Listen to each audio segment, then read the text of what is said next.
The Art of War, the oldest military treatise in the world, by Sun Tzu, narrated by Scott Brick and Shelley Fraser. This unabridged audiobook was produced in year 2002 by Tantor Media Incorporated, which holds the copyright thereto. Neither the recording nor any part thereof may be reproduced without the prior written consent of Tantor Media Incorporated. Please visit our website at www.tantor.com for information on our growing list of audiobook selections. Editor's note: the original translation of The Art of War by Lionel Giles is a scholarly work, complete with footnotes, commentaries, and alternate translations. Much of this has been incorporated or eliminated in order to produce a comprehensible audio production. The writings that are directly from Sun Tzu are narrated by Scott Brick. These writings are interlaced by commentaries and short stories from an exceptionally long, distinguished roll of commentators spanning several dynasties. This supportive material is narrated by Shelley Fraser. If you are interested in those extra details, including a comprehensive list of the commentators, please visit our website at www.tantor.com for a link to the original text. Dedication from Lionel Giles. To my brother, Captain Valentine Giles, R.G., in the hope that a work 2,400 years old may yet contain lessons worth consideration by the soldier of today, this translation is affectionately dedicated. Preface. Accustomed as we are to think of China as an emerging nation, we are in some danger of forgetting that her experience of war in all its phases has been such as no modern state can parallel. She had built the Great Wall and was maintaining a huge standing army along her frontier centuries before the first Roman legionary was seen on the Danube. Her ancient military annals stretch back to a point at which they are lost in the mists of time. The most ancient of these is the Art of War, attributed to Sun Tzu. But like the arguments as to whether the Odyssey was written by one man and whether Homer ever actually existed, there is some dispute as to the historical existence of General Sun Tzu. What has been established through historical references in the text itself is that the Art of War was probably written between 505 and 496 BC, but the first direct reference to Sun Tzu was made nearly 4 centuries later. Therefore, an attempt to reconstruct even the outline of Sun Tzu's life must be based almost wholly on conjecture. He would have lived near the end of the Chinese epoch known as the Spring and Autumn period, 770 to 475 BC. He was born into a military family from the northeastern state of Qi. There he may have entered the army and gained the honorific title Sun after showing great ability during an attack on the neighboring state of Zhou. When civil war broke out in Qi, Sun Tzu fled south and entered the service of Ho Lu, king of Wu. From his own text we know that he was appointed general and successfully attacked the Chu 3 times and prepared for battle with Yue. This state of Yue was ultimately able to crush Wu and incorporate its territory into their state, probably after the death of Sun Tzu.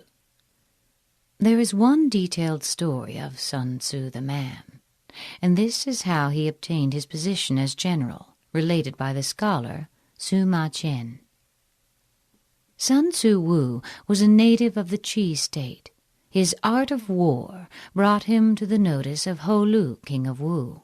Ho Lu said to him, "I have carefully perused your 13 chapters. May I submit your theory of managing soldiers to a slight test?" Sun Tzu replied, "You may."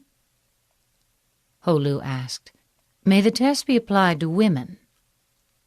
The answer was again in the affirmative, so arrangements were made to bring 180 ladies out of the palace. Sun Tzu divided them into 2 companies and placed one of the king's favorite concubines at the head of each.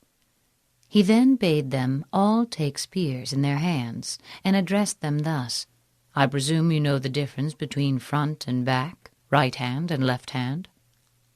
The girls replied, "Yes." Sun Tzu went on, "When I say eyes front, you must look straight ahead. When I say left turn, you must face towards your left hand. When I say right turn, you must face towards your right hand. When I say about turn, you must face right round towards your back." Again the girls assented. The words of command having been thus explained, he set up the halberds and battle-axes in order to begin the drill.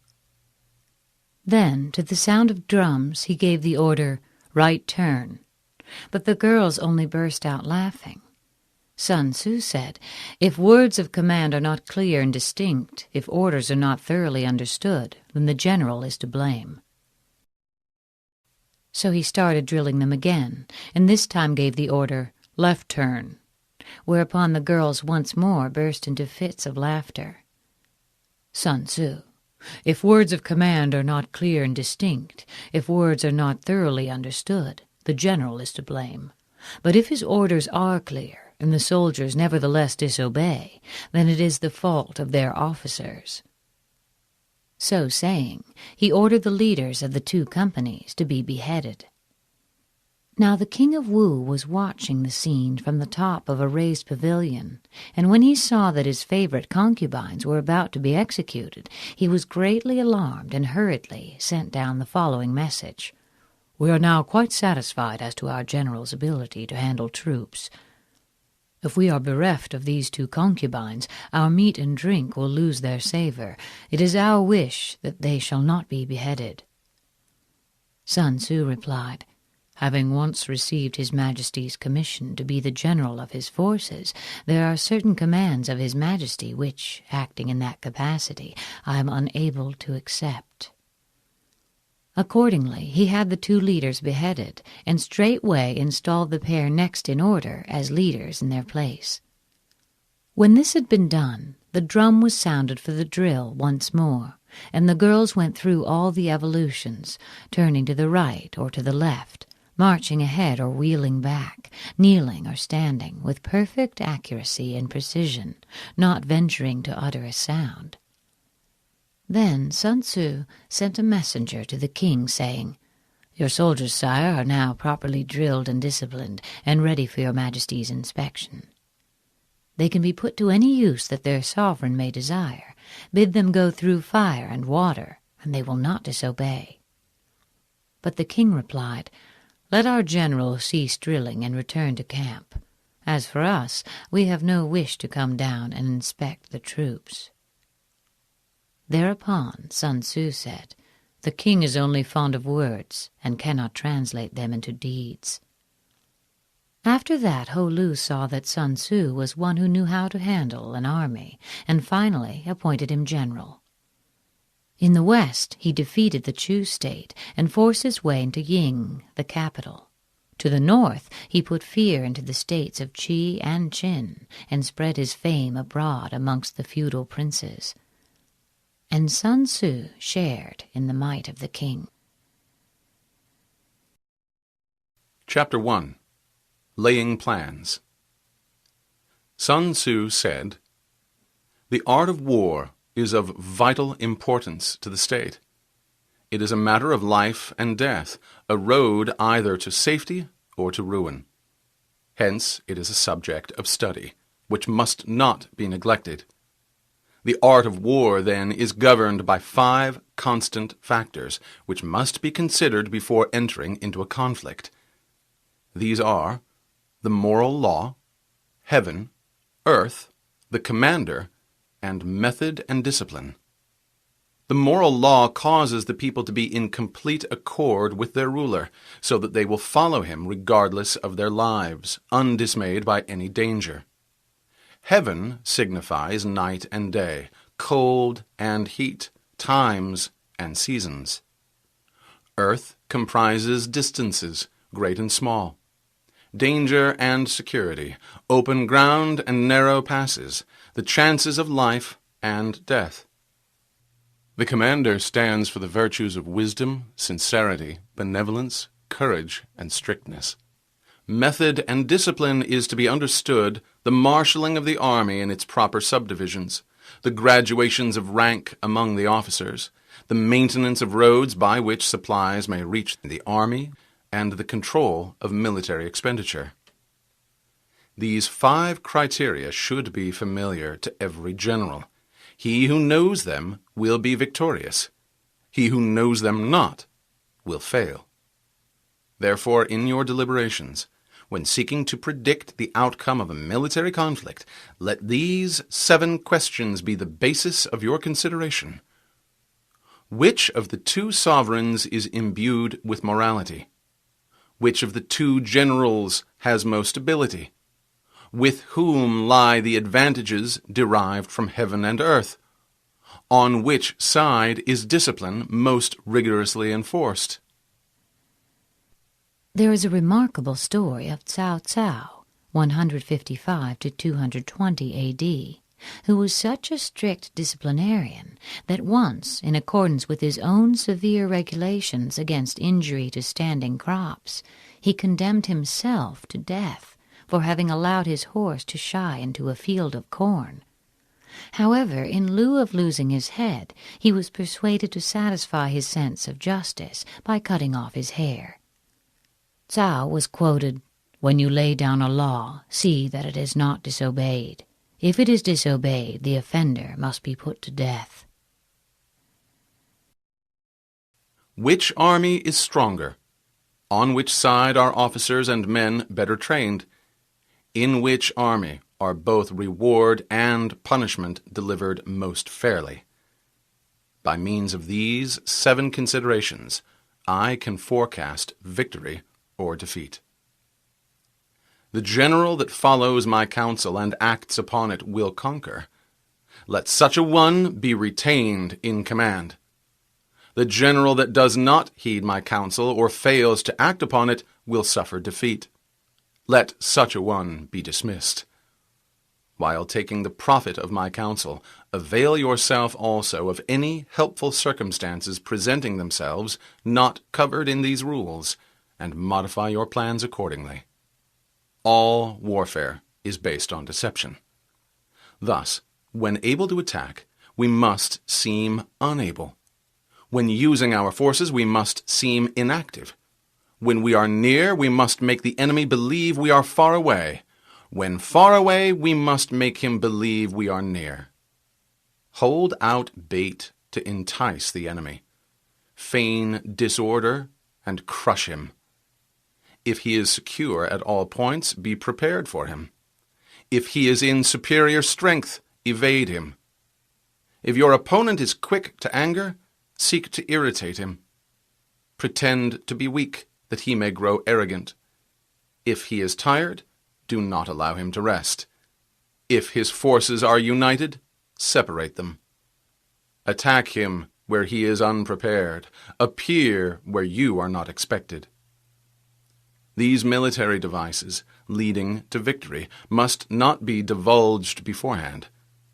The general who wins a battle will make many calculations before the battle is fought. The general who loses a battle makes few plans beforehand. Thus, planning leads to victory, and lack thereof will bring defeat. It is by attention to this point that I can foresee who is likely to win or lose. Chapter 2. Waging War.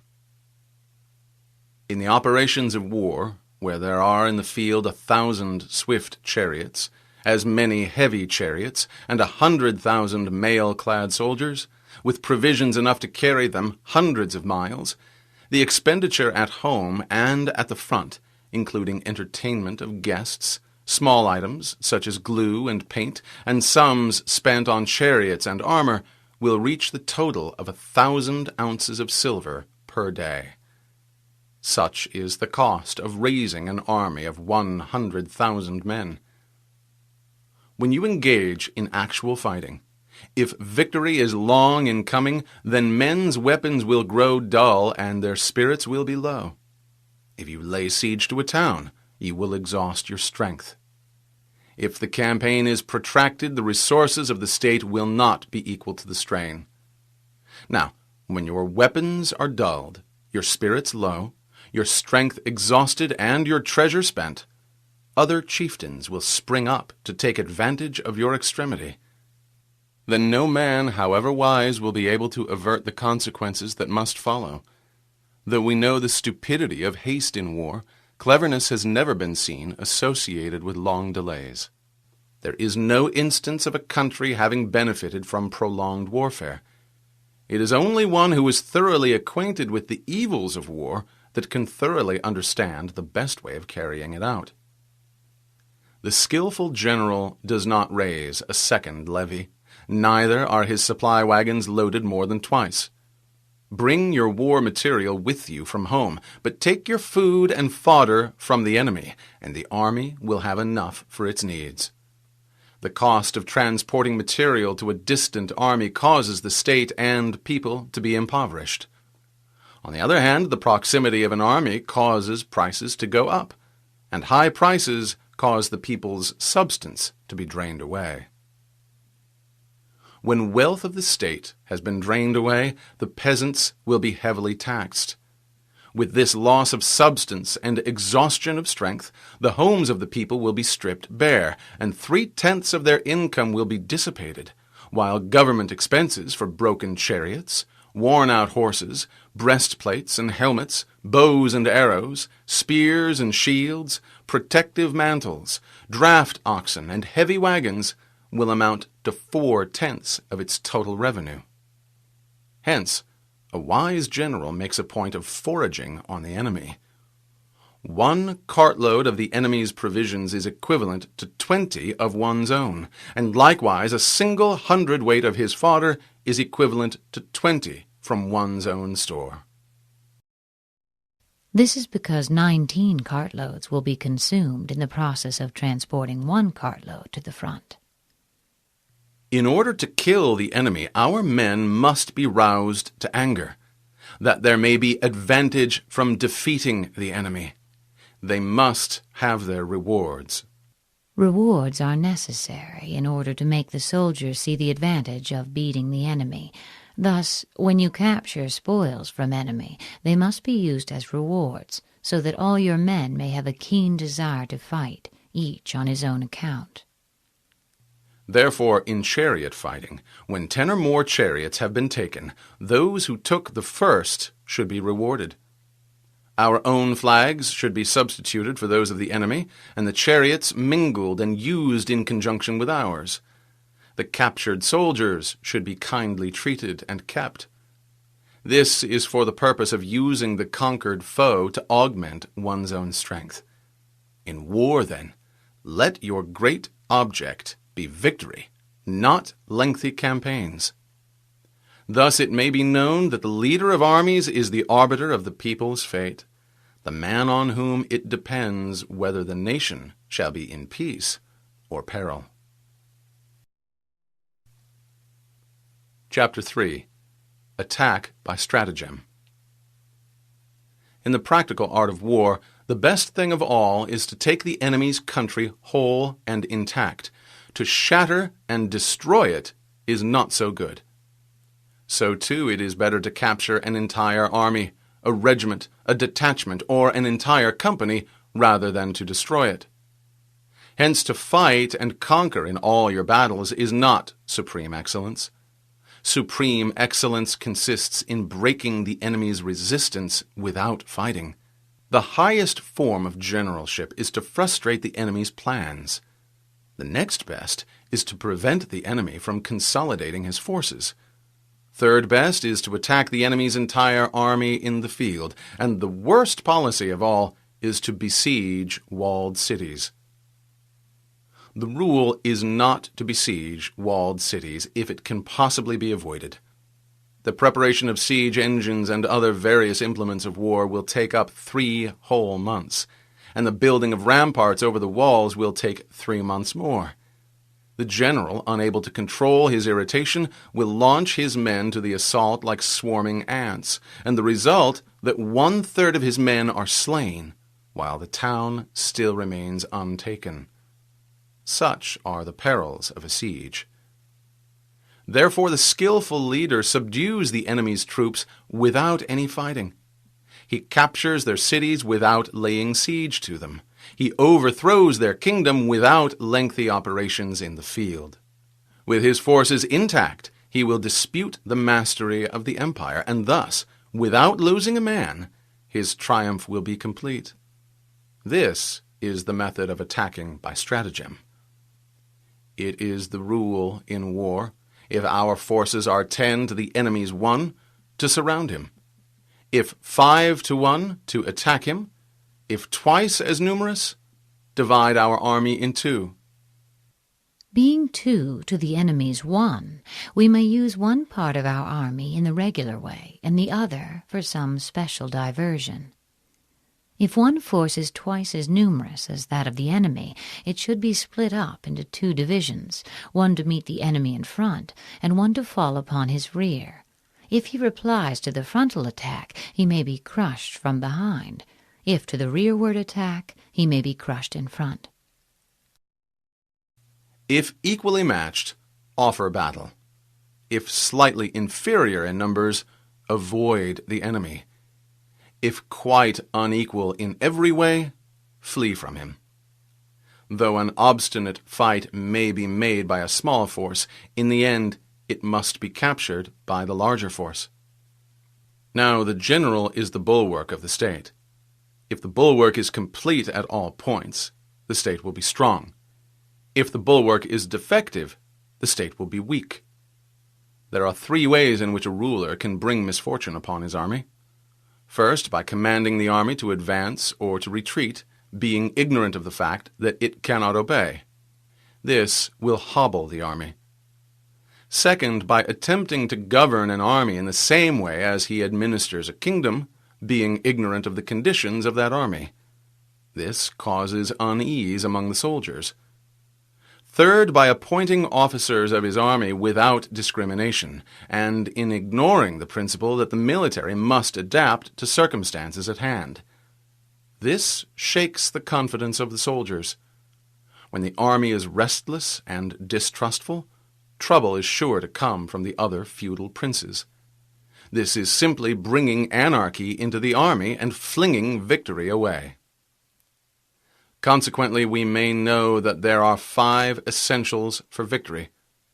First, he will win who knows when to fight and when not to fight. Second, he will win who knows how to handle both superior and inferior forces. Third, he will win whose army is animated by the same spirit throughout all its ranks. Fourth, he will win who has prepared himself and waits to take the enemy unprepared. Fifth, he will win who has the military capacity, and the sovereign does not interfere with his command. It is the sovereign's function to give broad instructions, but to decide on battle, it is the function of the general. Hence the saying, if you know the enemy and know yourself, you need not fear the result of 100 battles. If you know yourself but not the enemy, for every victory gained you will also suffer a defeat.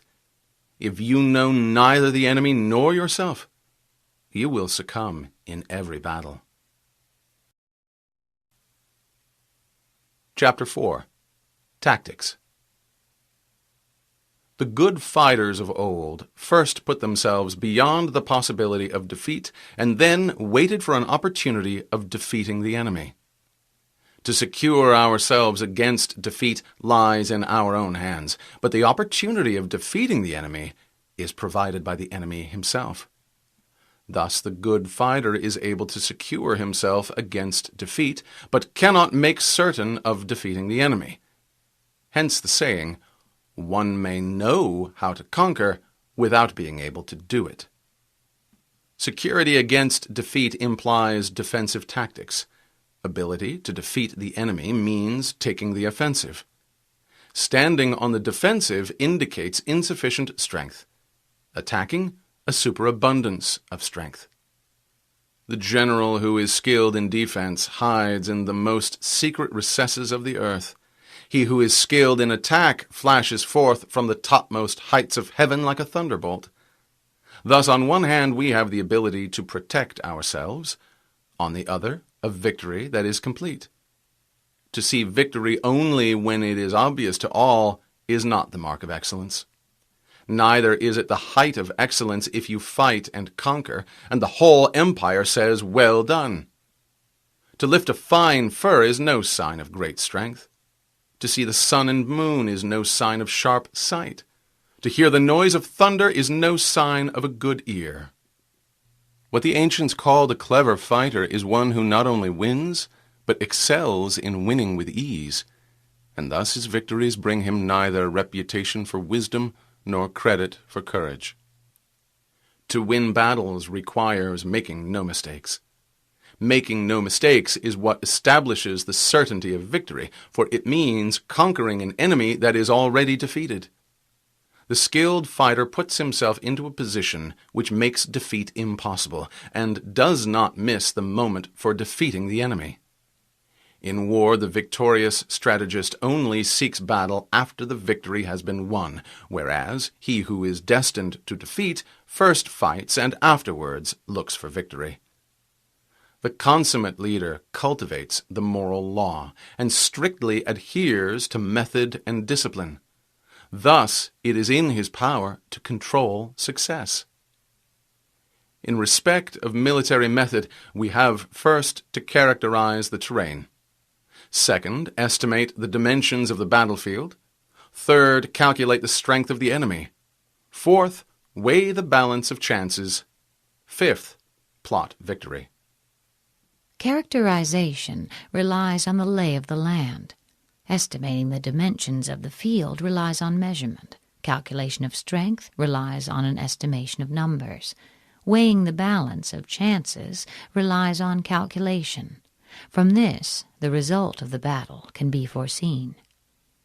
A victorious army opposed to a routed one is as a 1-pound weight placed in the scale against a single grain. The onrush of a conquering force is like the bursting of pent-up waters into a chasm 1,000 fathoms deep. Chapter 5. Energy. The control of a large force is the same principle as the control of a few men. It is merely a question of dividing up their numbers. Fighting with a large army under your command is no different from fighting with a small one. It is merely a question of instituting signs and signals. To ensure that your whole host may withstand the brunt of the enemy's attack and remain unshaken can be accomplished by maneuvers, direct and indirect. That the impact of your army may be like a grindstone dashed against an egg, this is effected by the science of weak points and strong. In all fighting, the direct method may be used for joining battle, but indirect methods will be needed in order to secure victory. Indirect tactics, efficiently applied, are inexhaustible as heaven and earth, unending as the flow of rivers and streams. Like the sun and moon, they end, but to begin anew. Like the 4 seasons, they pass away to return once more. There are not more than 5 musical notes, yet the combinations of these 5 give rise to more melodies than can ever be heard. There are not more than 5 base colors, blue, yellow, red, white, and black, yet in combination they produce more hues than can ever be seen. There are not more than 5 cardinal tastes, sour, acrid, salt, sweet, and bitter, yet their combinations yield more flavors than can ever be tasted. In battle there are not more than 2 methods of attack, the direct and the indirect.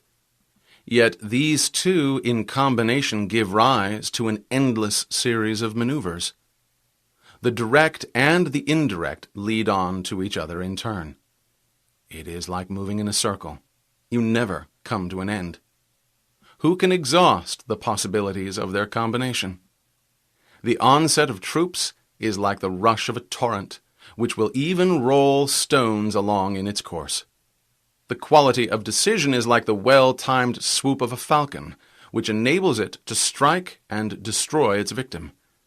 Therefore, the good fighter will be terrible in his onset and prompt in his decision.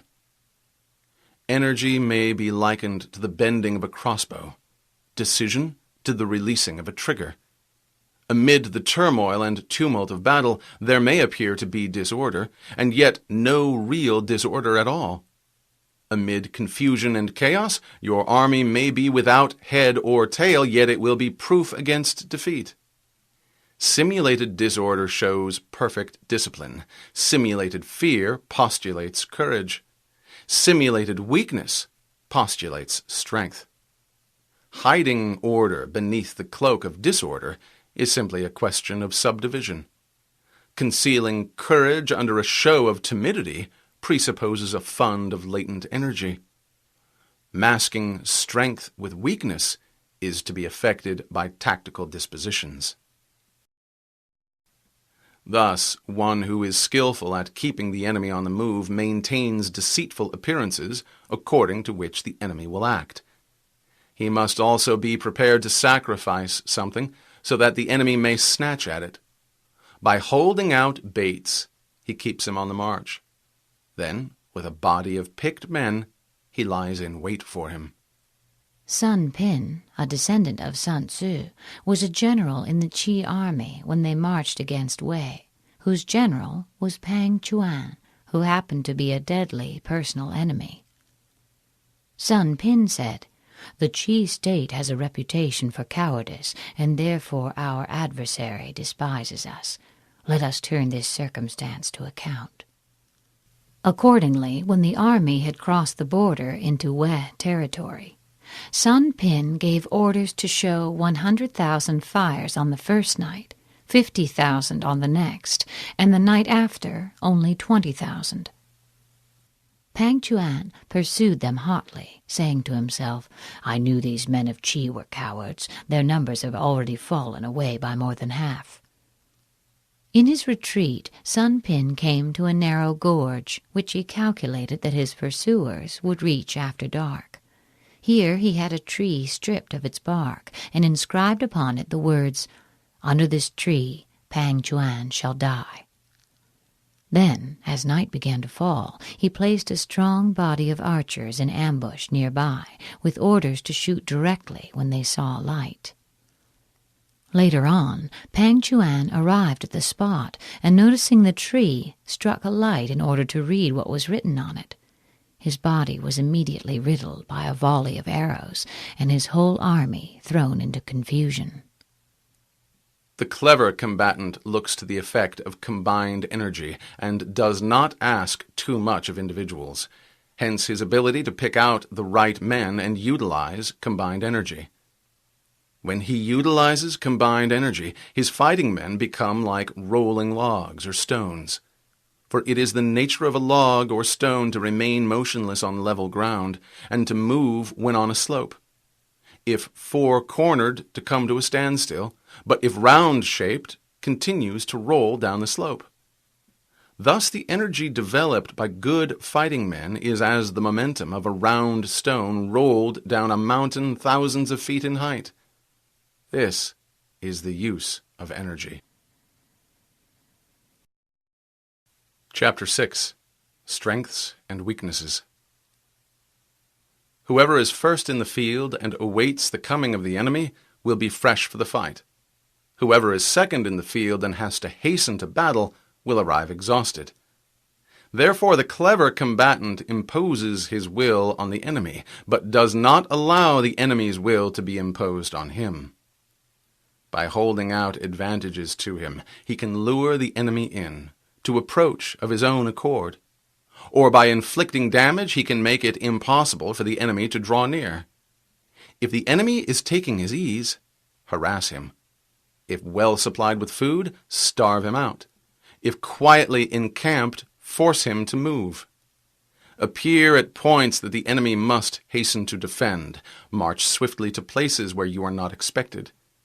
An army may march great distances without distress, if it marches through country where the enemy is not. You can be sure of succeeding in your attacks if you attack only at places that are undefended. You can ensure the safety of your defense if you only hold positions that cannot be attacked. The skillful general is one who, in attack, the opponent does not know what to defend. And he is skillful in defense when his opponent does not know what to attack. Trust in the divine art of subtlety and secrecy, through which you learn to be invisible, inaudible, and hence you hold the enemy's fate in your hands. You may advance and be absolutely irresistible if you make for the enemy's weak points. You may retire and be safe from pursuit if your movements are more rapid than those of the enemy. If you wish to fight, the enemy can be forced to an engagement, even though he be sheltered behind a high rampart and a deep ditch. All we need do is attack some other place that he will be obliged to relieve. If we do not wish to fight, we can prevent the enemy from engaging us even though the lines of our encampment be merely traced out on the ground. All we need do is to throw something odd and unexpected in his way.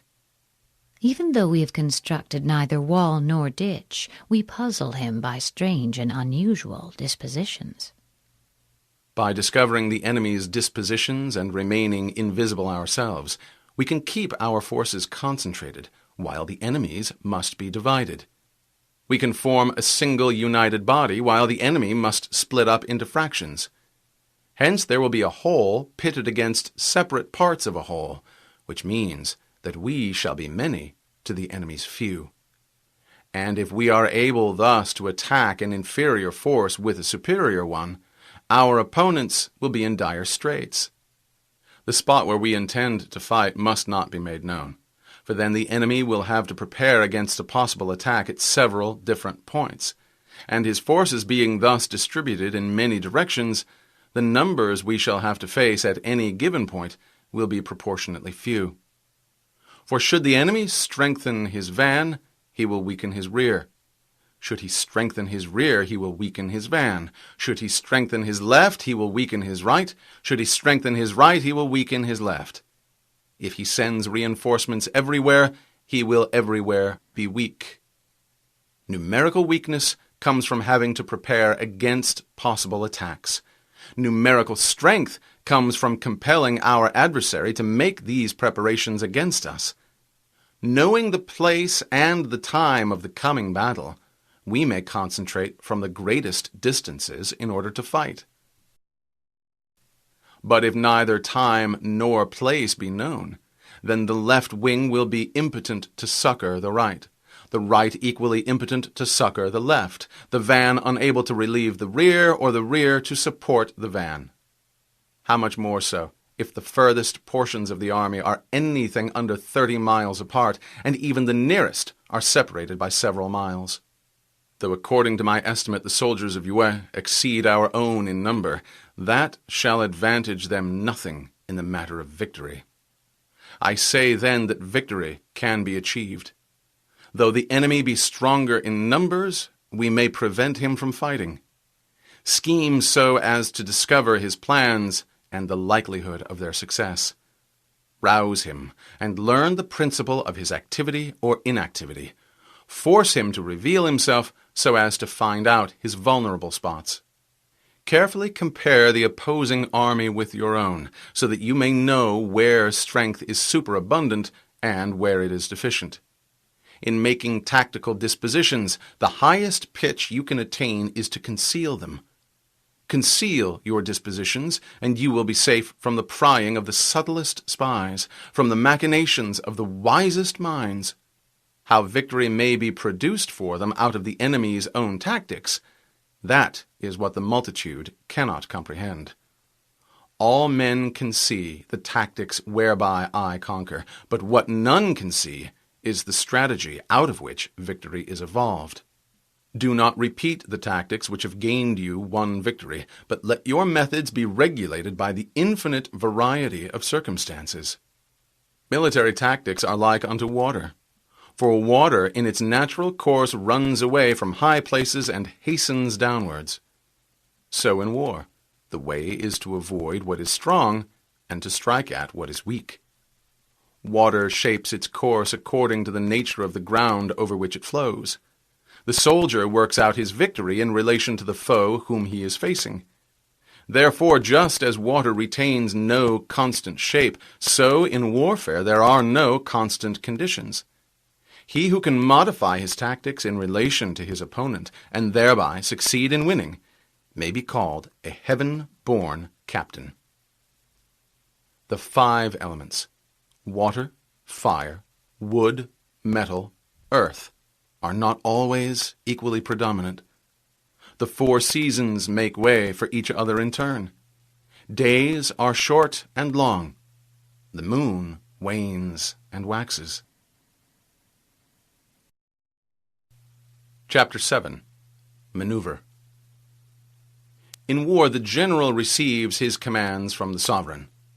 Having collected an army and concentrated his forces, he must blend and harmonize the different elements thereof before pitching his camp. After that comes tactical maneuvering, which is the most difficult. The difficulty of tactical maneuvering consists in turning the devious into the direct, and misfortune into gain. Thus, to take a long and circuitous route, after enticing the enemy out of the way, and though starting after him, to contrive to reach the goal before him, shows knowledge of the artifice of deviation. Maneuvering with an army is advantageous. With an undisciplined multitude, most dangerous. If you set a fully equipped army in march in order to seize an advantage, the chances are that you will be too late. On the other hand, detaching a flying column for the purpose requires the sacrifice of its baggage and stores. Thus, if you order your men to roll up their buff coats and make forced marches without halting day or night, covering double the usual distance at a stretch, doing 30 miles in order to wrest an advantage, the leaders of all your 3 divisions will fall into the hands of the enemy. The stronger men will be in front, the jaded ones will fall behind, and on this plan only 1/10 of your army will reach its destination. If you march 15 miles in order to outmaneuver the enemy, you will lose the leader of your 1st division, and only half your force will reach the goal. If you march 10 miles with the same object, 2/3 of your army will arrive. We may take it then that an army without its baggage train is lost. Without provisions, it is lost. Without bases of supply, it is lost. We cannot enter into alliances until we are acquainted with the designs of our neighbors. We are not fit to lead an army on the march unless we are familiar with the face of the country, its mountains and forests, its pitfalls and precipices, its marshes and swamps. We shall be unable to turn natural advantage to account unless we make use of local guides. In war, practice dissimulation and you will succeed. Whether to concentrate or to divide your troops must be determined by circumstances. Let your speed be that of the wind, your compactness that of the forest. In raiding and plundering be like fire, and in defense be as immovable as a mountain. Let your plans be dark and impenetrable as night, and when you move, fall like a thunderbolt. When you plunder the countryside, let the spoil be divided amongst your men. When you capture new territory, cut it up into allotments for the benefit of the soldiery. Ponder and deliberate before you make a move. He will conquer who has learned the art of deviation. This is the art of maneuvering. The Book of Army Management says, "On the field of battle, the spoken word does not carry far enough. Hence the institution of gongs and drums. Nor can ordinary objects be seen clearly enough. Hence the institution of banners and flags. Gongs and drums, banners and flags, are means whereby the ears and eyes of the host may be focused on one particular point. The host, thus forming a single united body, it is impossible for either the brave to advance alone or for the cowardly to retreat alone. This is the art of handling large masses of men." Equally guilty are those who advance against orders and those who retreat against orders. There is a story of Wu Qi, who was fighting against the Qin state. Before the battle had begun, one of his soldiers, a man of matchless daring, sallied forth by himself, captured 2 heads from the enemy, and returned to camp. Wu Qi had the man instantly executed, whereupon an officer ventured to remonstrate, saying, "This man was a good soldier, and ought not to have been beheaded." Wu Qi replied, "I fully believe he was a good soldier, but I had him beheaded because he acted without orders." In night fighting, then, make much use of signal fires and drums, and in fighting by day, of flags and banners, as a means of influencing the ears and eyes of your army. An entire enemy army may be robbed of its spirit, and its commander may be robbed of his presence of mind. Now a soldier's spirit is keenest in the morning.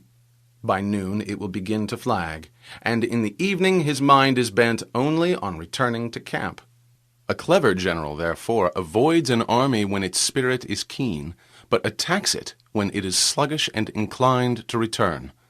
This is the art of studying moods. Disciplined and calm, to await the appearance of disorder and tumult amongst the enemy. This is the art of retaining self-possession. To be near the goal while the enemy is still far from it. To wait at ease while the enemy is toiling and struggling. To be well fed while the enemy is famished. This is the art of conserving one's strength. To refrain from intercepting an enemy whose banners are in perfect order, to refrain from attacking an army drawn up in calm and confident array. This is the art of studying circumstances. It is a military axiom not to advance uphill against the enemy, nor to oppose him when he comes downhill. Do not pursue an enemy who simulates flight. Do not attack soldiers whose temper is keen. Do not swallow bait offered by the enemy. Do not interfere with an army that is returning home. A man whose heart is set on home will fight to the death against any attempt to bar his way. When you surround an army, leave an outlet free, and do not press a desperate foe too hard. The object is to make him believe that there is a road to safety, and thus prevent his fighting with the courage of despair. After that, you may crush him. This is the art of warfare. Chapter 8. Tactical Variations.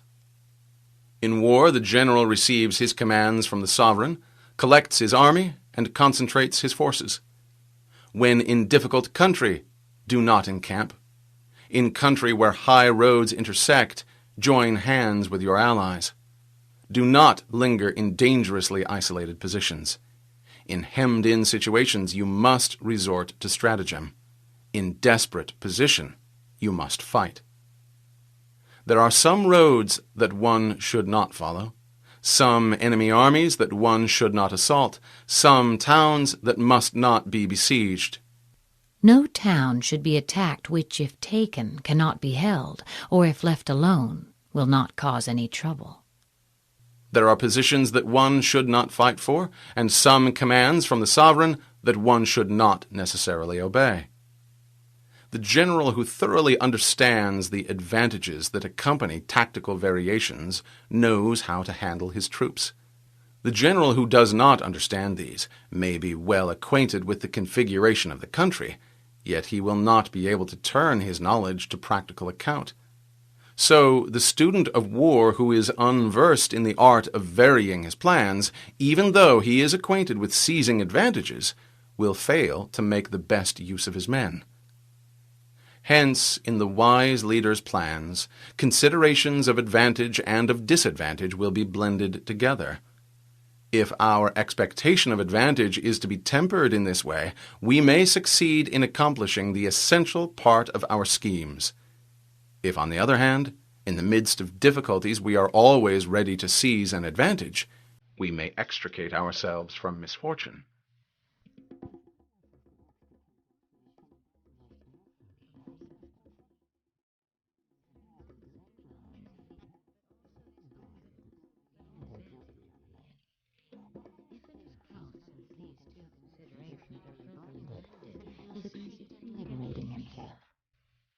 reduce the hostile chiefs by inflicting damage on them, make trouble for them, and keep them constantly engaged, hold out hollow enticements, and make them rush to any given point.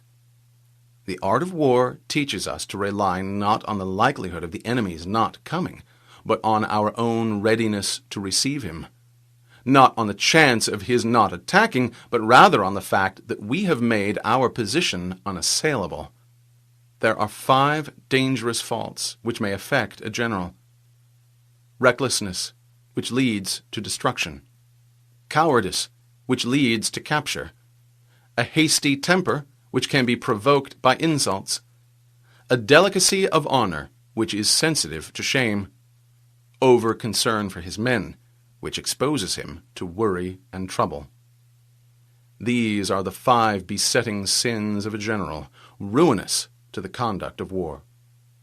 When an army is overthrown and its leader slain, the cause will surely be found among these 5 dangerous faults. Let them be a subject of meditation. Chapter 9. The Army on Campaign. We come now to the question of encamping the army and observing signs of the enemy. Pass quickly over mountains and keep in the neighborhood of valleys.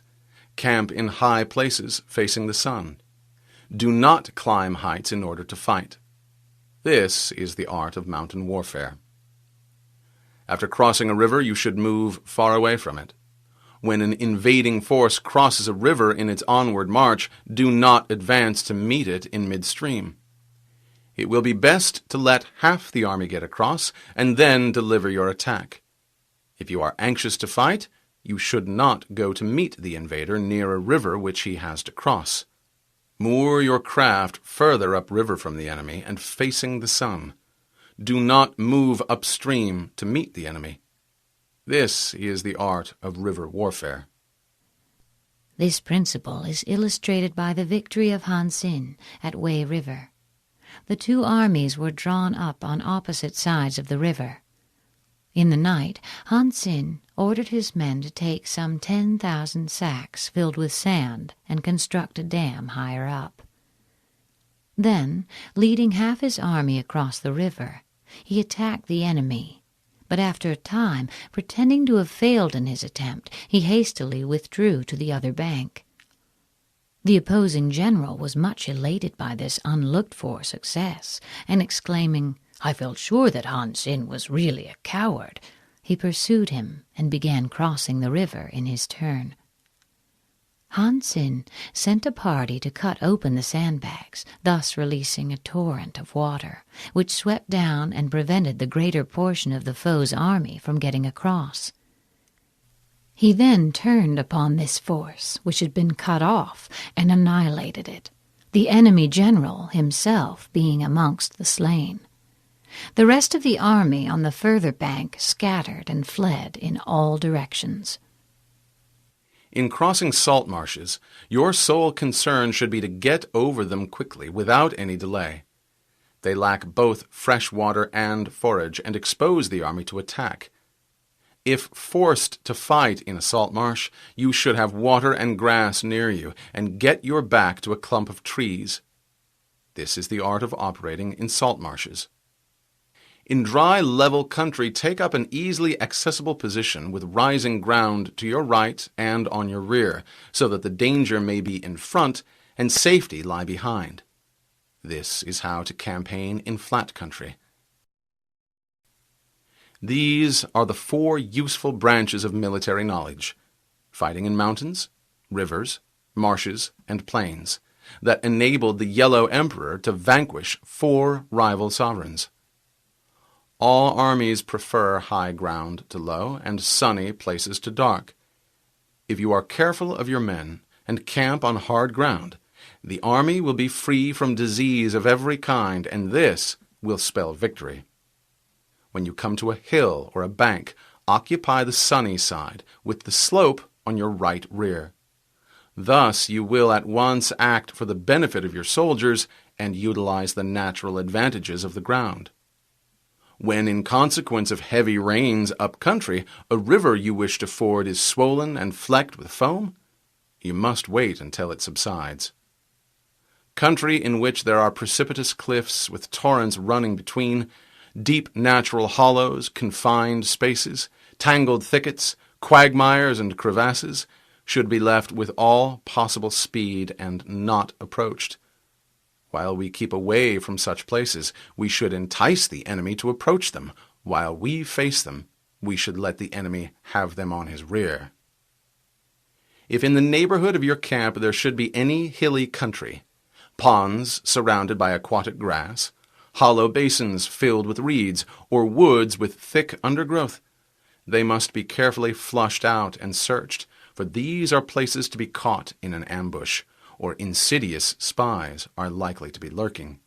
When the enemy is close at hand and remains quiet, he is relying on the natural strength of his position. When he keeps aloof and tries to provoke a battle, he is anxious for the other side to advance on his position. If his place of encampment is easy of access, he is enticing you to advance.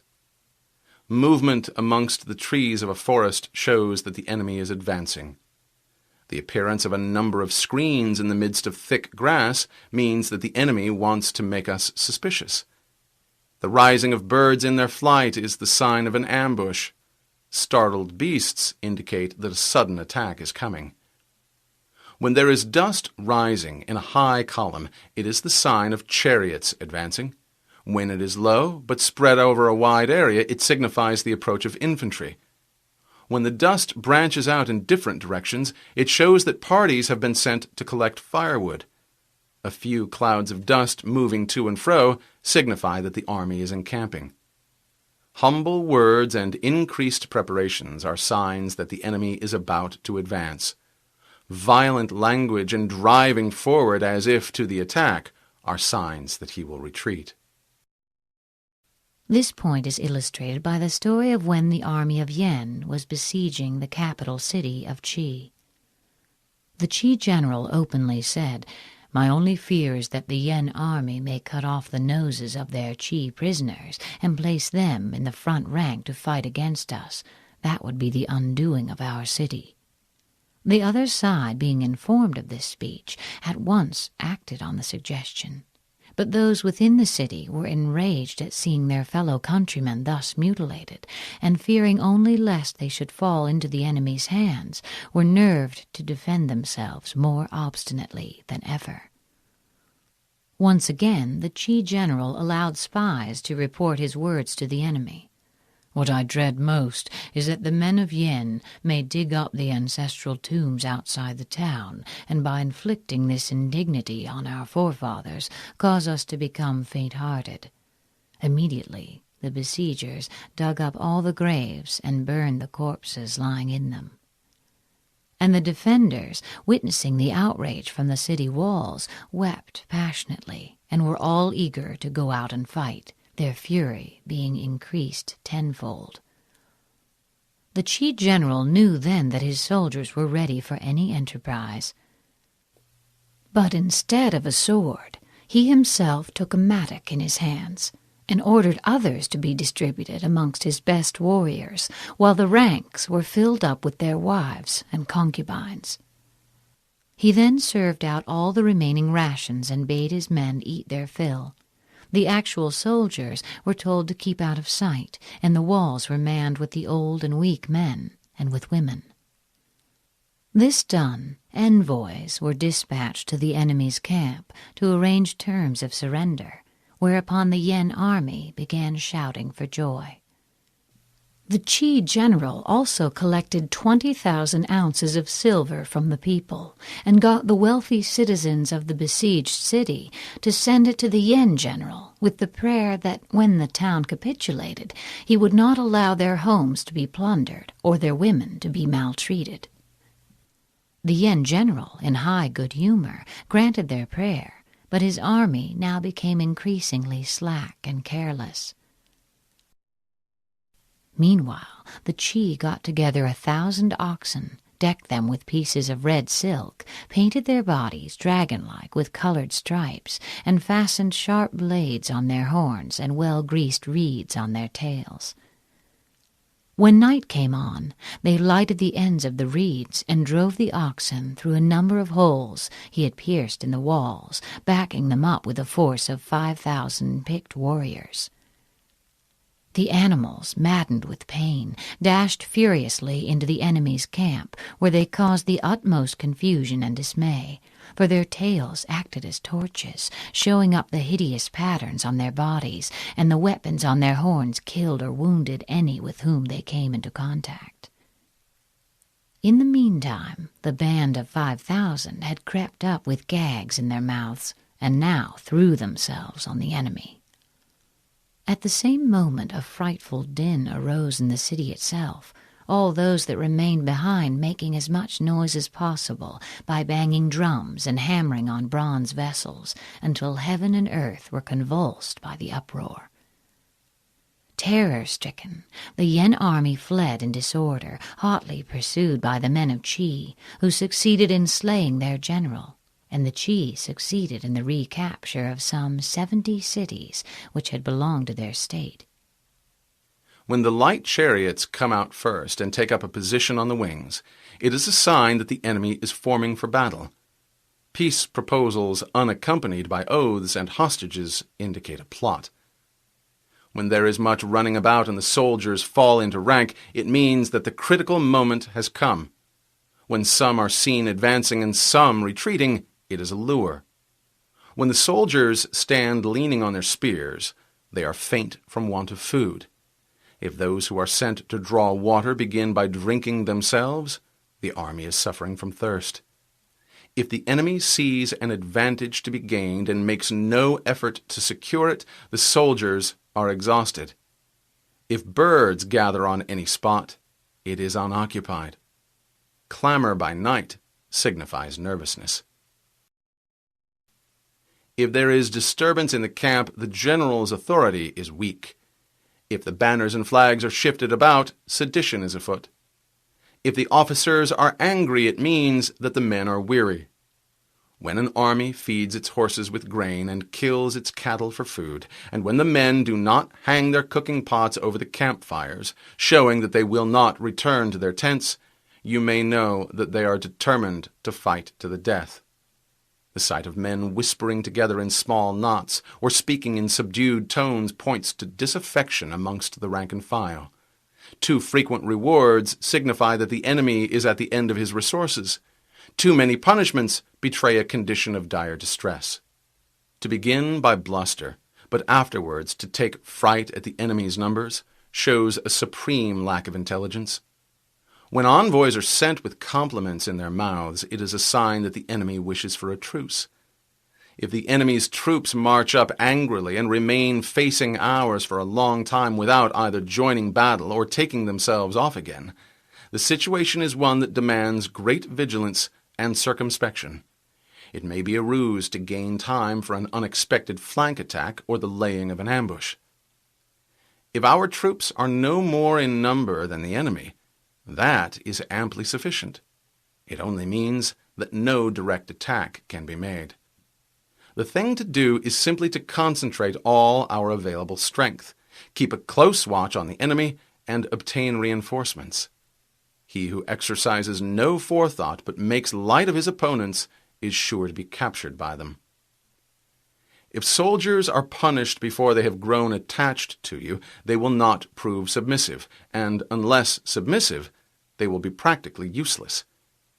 If, after the soldiers have become attached to you and punishments are not enforced, they will still be useless. Therefore, soldiers must be treated in the first instance with humanity, but then kept under control by means of iron discipline. This is a certain road to victory. If in training soldiers commands are habitually enforced, the army will be well disciplined. If not, its discipline will be bad. If a general shows confidence in his men but always insists on his orders being obeyed, the gain will be mutual. This is the end of the CD. The program continues on the next CD. Chapter 10.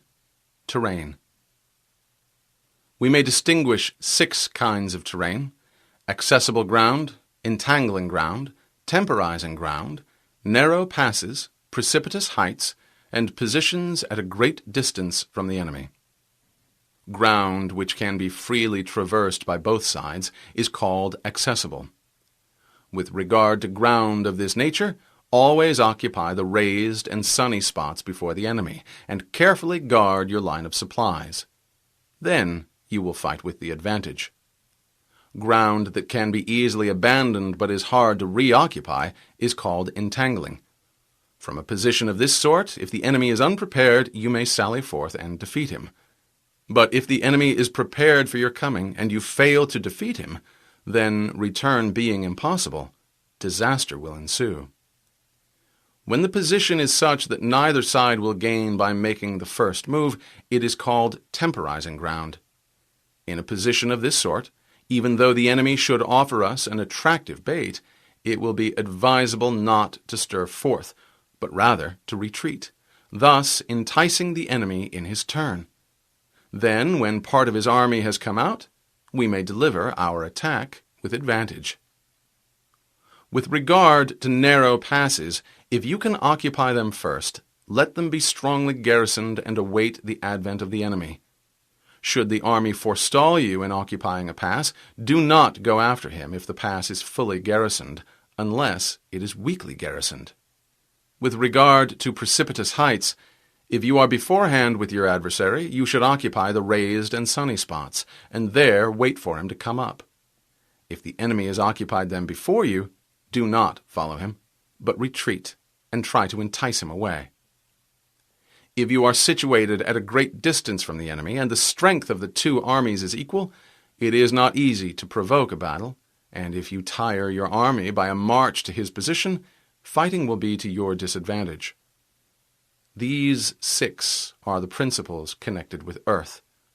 The general who has attained a responsible post must be careful to study them. Now an army is exposed to 6 several calamities, not arising from natural causes, but from faults for which the general is responsible. These are flight, insubordination, collapse, ruin, disorganization, and rout. Other conditions being equal, if one force is hurled against another 10 times its size, the result will be the flight of the former. When the common soldiers are too strong and their officers too weak, the result is insubordination.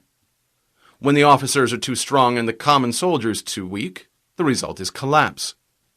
When the higher officers are angry and insubordinate, and on meeting the enemy give battle on their own account from a feeling of resentment, before the commander-in-chief can tell whether or not he is in a position to fight, the result is ruin. When the general is weak and without authority, when his orders are not clear and distinct, when there are no fixed duties assigned to officers and men, and the ranks are formed in a slovenly, haphazard manner, the result is utter disorganization. When a general, unable to estimate the enemy's strength, allows an inferior force to engage a larger one, or hurls a weak detachment against a powerful one, and neglects to place picked soldiers in the front rank, the result must be rout. These are 6 ways of courting defeat, which must be carefully noted by the general who has attained a responsible post.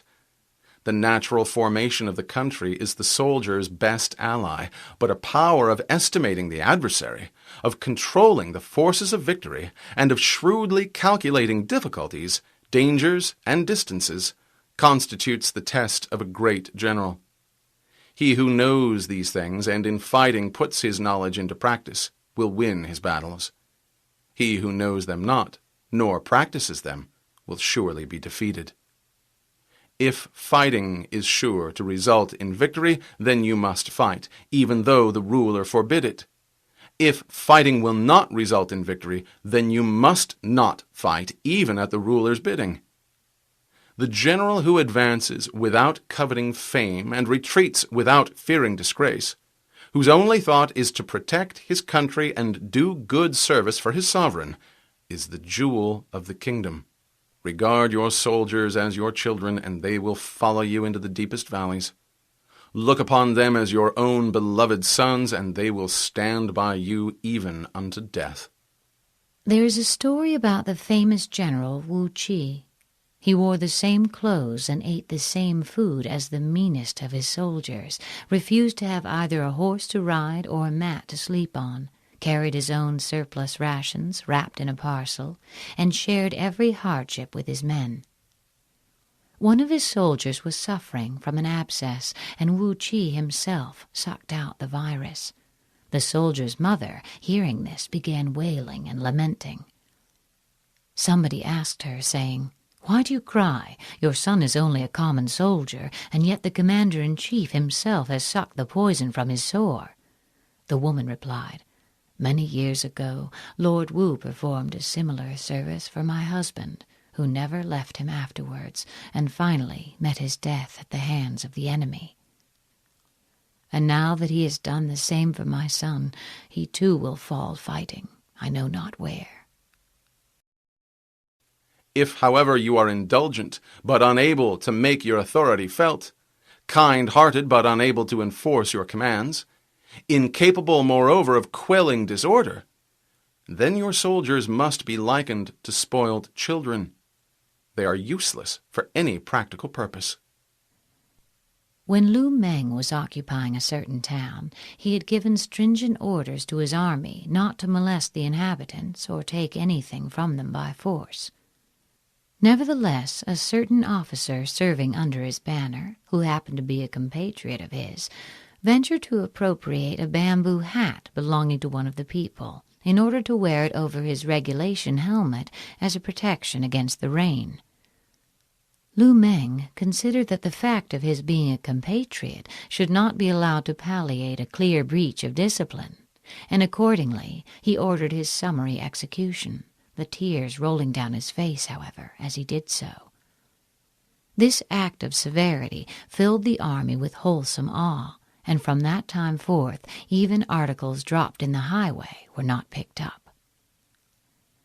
If we know that our own men are in a condition to attack, but are unaware that the enemy is not open to attack, we have gone only halfway towards victory.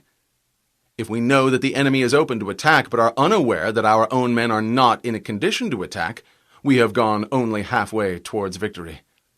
If we know that the enemy is open to attack, and also know that our men are in a condition to attack, but are unaware that the nature of the ground makes fighting impracticable, we have still gone only halfway towards victory.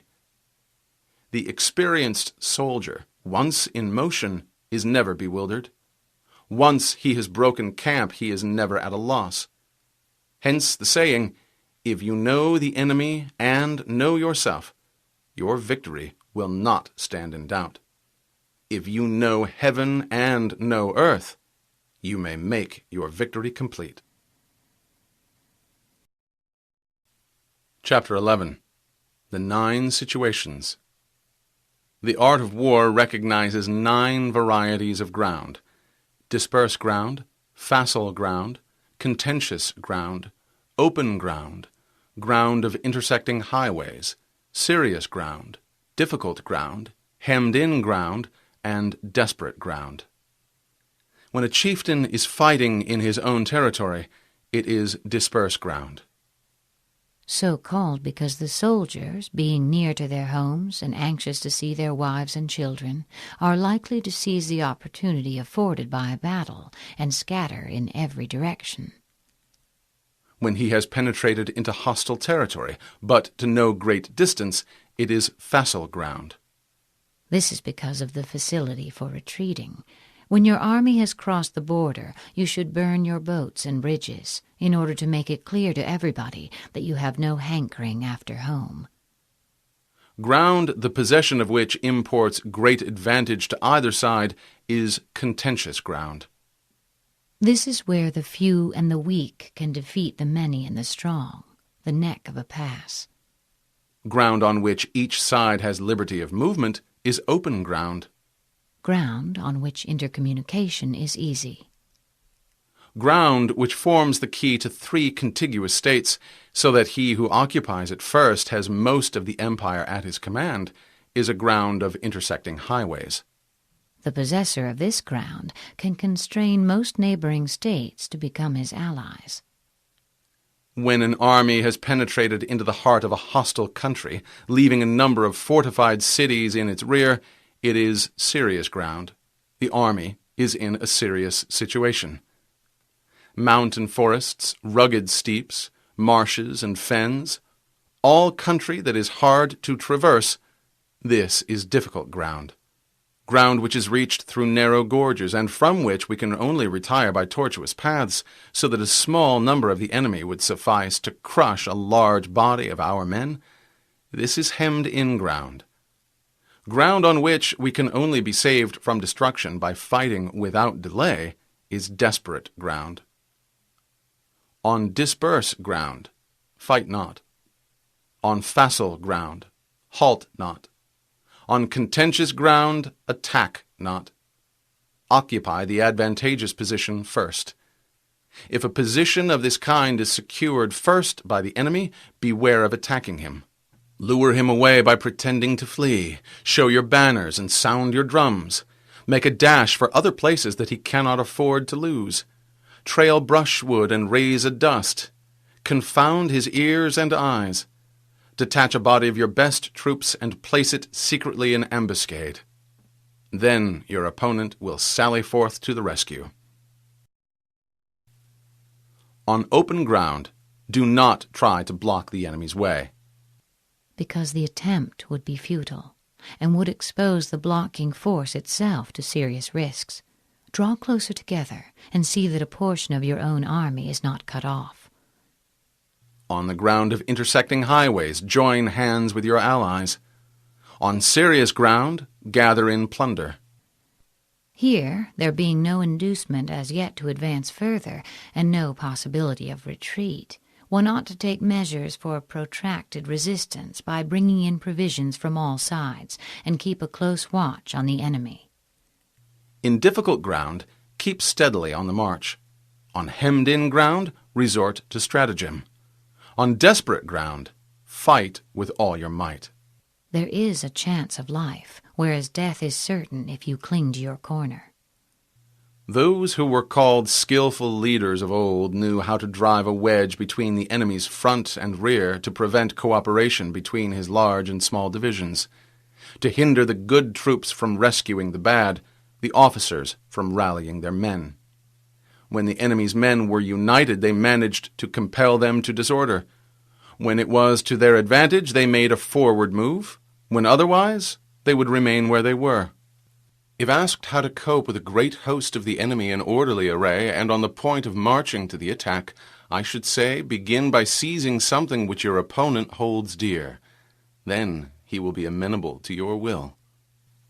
Speed is the essence of war. Take advantage of the enemy's unpreparedness. Make your way by unexpected routes and attack unguarded spots. The following are the principles to be observed by an invading force. The further you penetrate into a country, the greater will be the solidarity of your troops, and thus the defenders will not prevail against you. Make forays in fertile country in order to supply your men with food. Carefully study the well-being of your men, and do not overtax them. Concentrate your energy and hoard your strength. Wang Qian was a famous general whose military genius largely contributed to the success of the first emperor. He had invaded the Chu state, where a universal levy was made to oppose him. But being doubtful of the temper of his troops, he declined all invitations to fight and remained strictly on the defensive. In vain did the Chu general try to force a battle.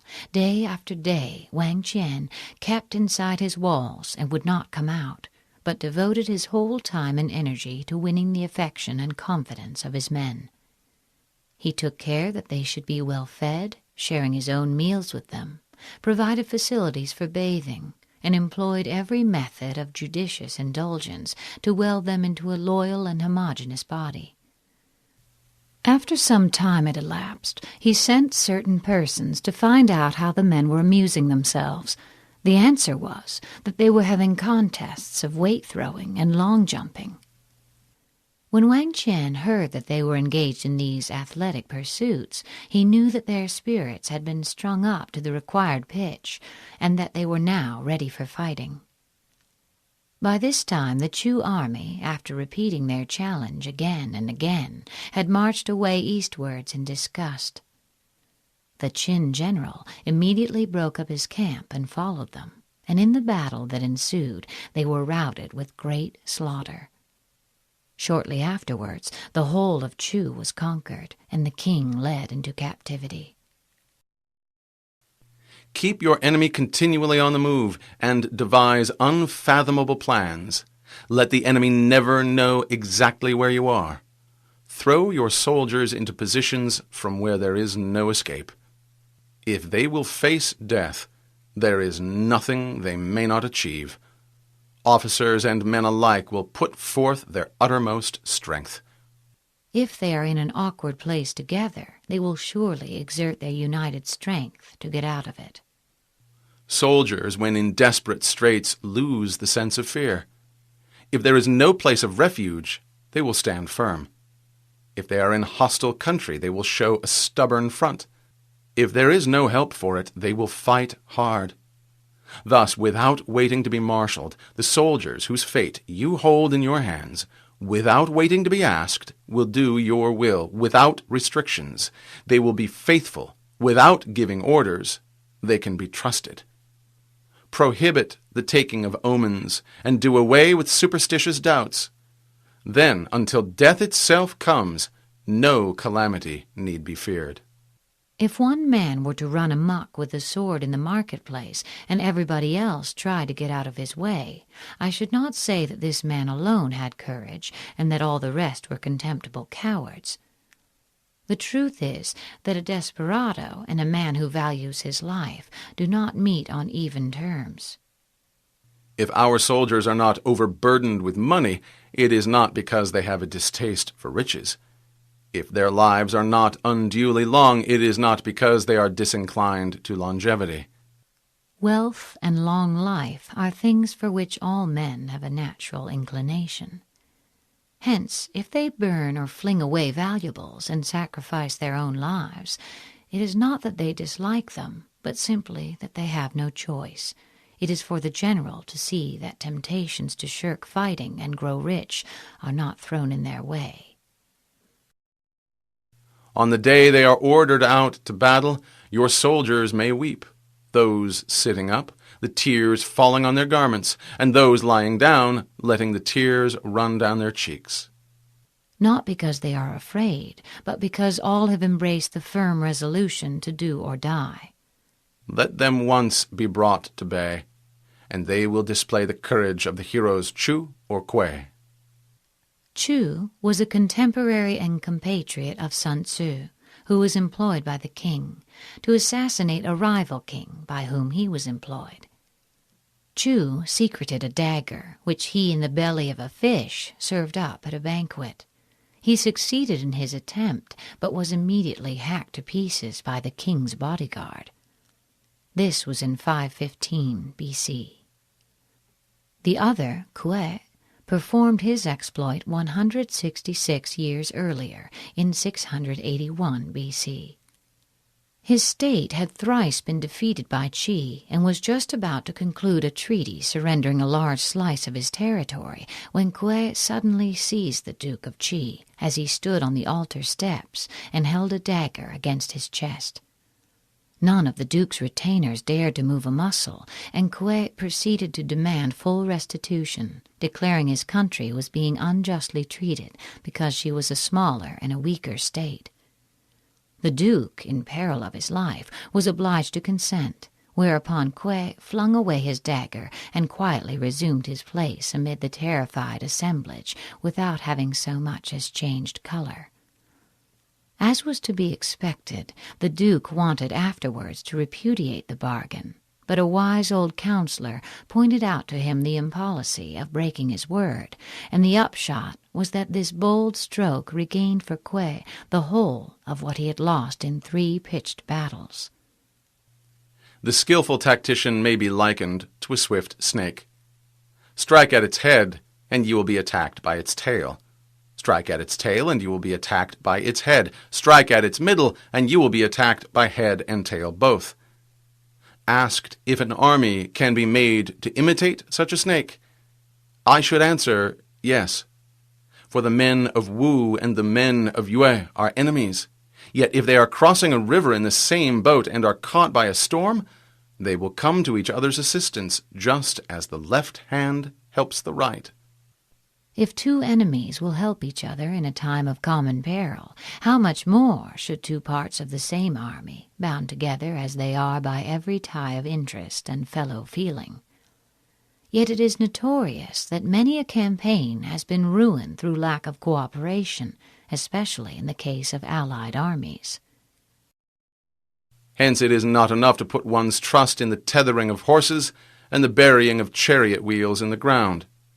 The principle on which to manage an army is to set up one standard of courage which all must reach. How to make the best of both strong and weak? That is a question involving the proper use of ground. Less reliable troops, if posted in strong positions, will hold out as long as better troops on more exposed terrain. The advantage of position neutralizes the inferiority in stamina and courage. Thus the skillful general conducts his army just as though he were leading a single man, willy-nilly by the hand.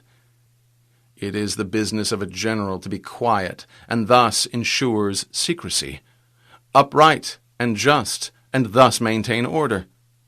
He must be able to mystify his officers and men by false reports and appearances, and thus keep them in total ignorance. The troops must not be allowed to share your schemes in the beginning. They may only rejoice with you over their happy outcome. Pan Chao took the field with 25,000 men with the object of crushing Yarkand.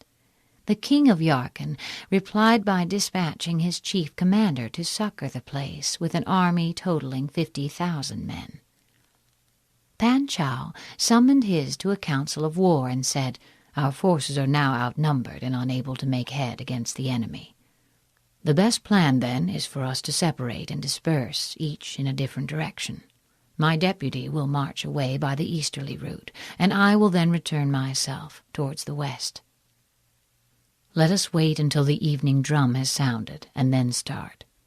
Pan Chao now secretly released the prisoners whom he had taken alive, and the king of Yarkand was thus informed of his plans. Much elated by the news, the latter set off at once at the head of 10,000 horsemen to bar Pan Chao's retreat in the west, while another part of his army rode eastward with 8,000 horses in order to intercept the second part of Pan Chao's army. As soon as Pan Chao knew that 2 portions of the enemy's army had gone, he called his divisions together, got them well in hand, and at the break of dawn hurled them against the largest detachment of the Yarkand army as it lay encamped.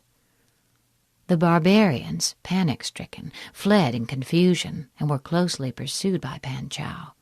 Over 5,000 heads were brought back as trophies, besides immense spoils of horses and cattle and valuables of every description. Yarkand then capitulating, and its forces were scattered. From that time forward, Pan Chao's prestige completely overawed the countries of the west. By altering his arrangements and changing his plans, he keeps the enemy without definite knowledge.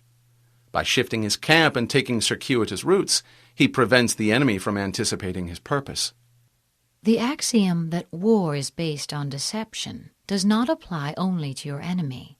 You must deceive even your own soldiers. Make them follow you, but without letting them know why. At the critical moment, the leader of an army acts like one who has climbed up a height and then kicks away the ladder behind him. He carries his men deep into hostile territory before he shows his hand. He burns his boats and breaks his cooking pots.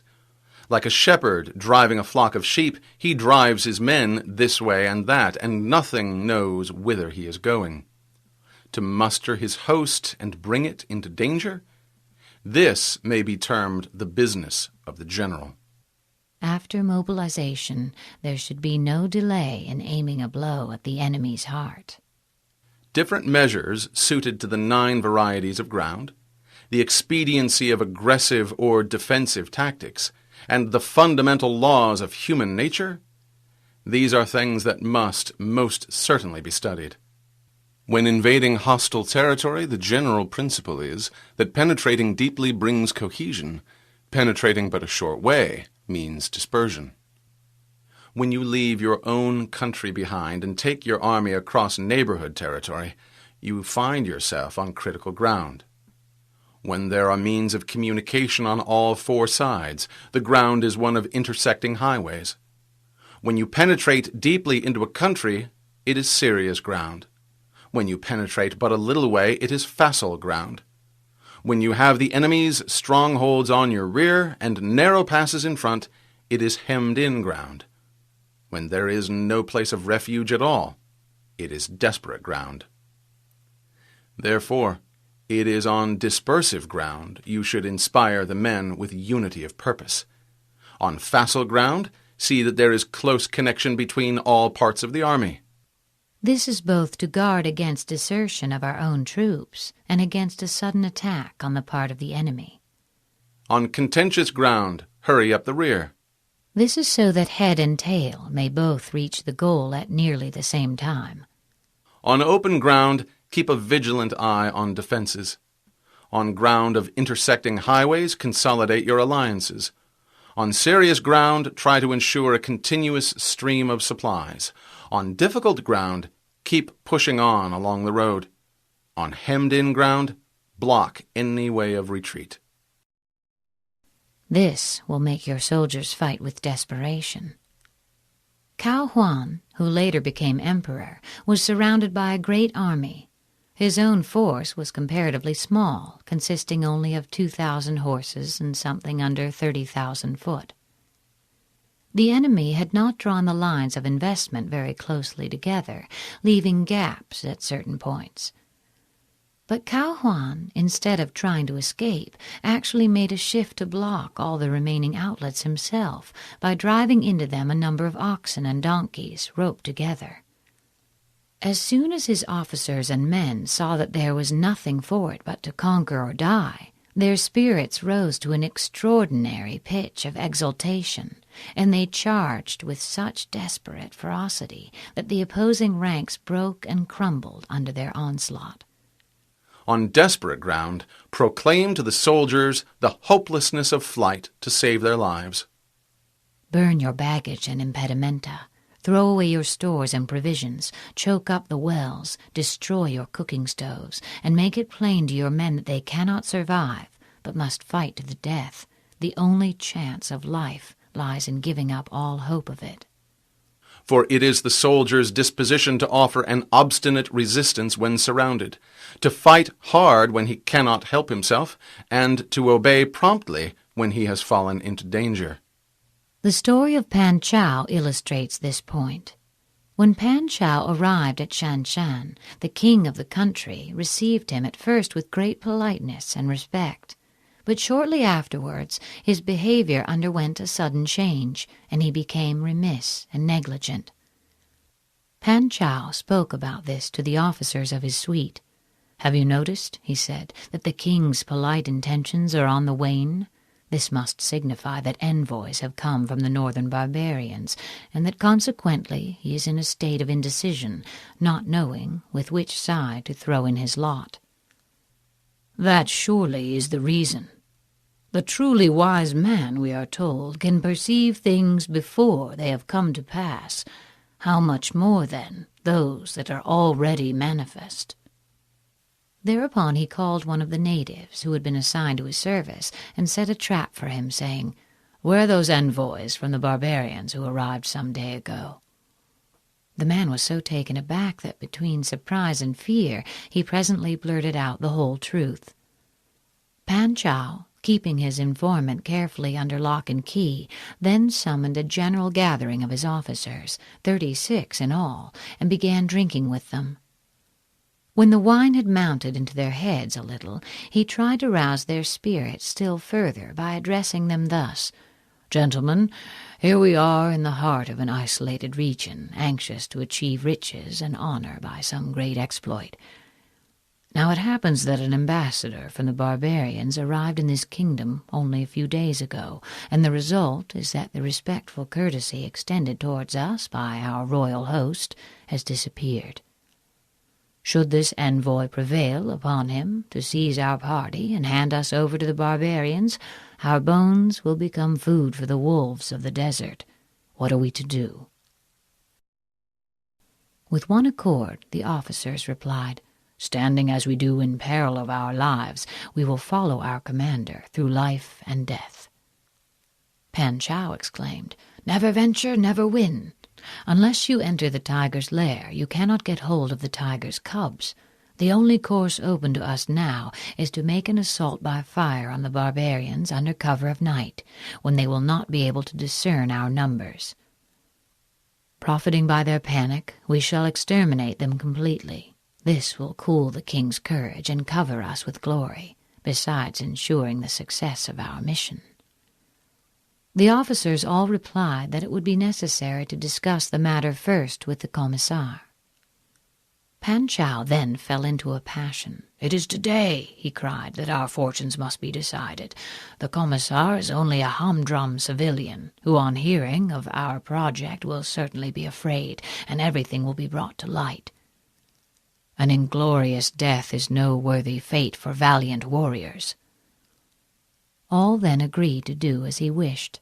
Accordingly, as soon as night came on, he and his little band quickly made their way to the barbarian camp. A strong gale was blowing at the time. Pan Chao ordered 10 of the party to take drums and hide behind the enemy's barracks, it being arranged that when they saw flames shoot up, they should begin drumming and yelling with all their might. The rest of his men, armed with bows and crossbows, he posted an ambuscade at the gate of the camp.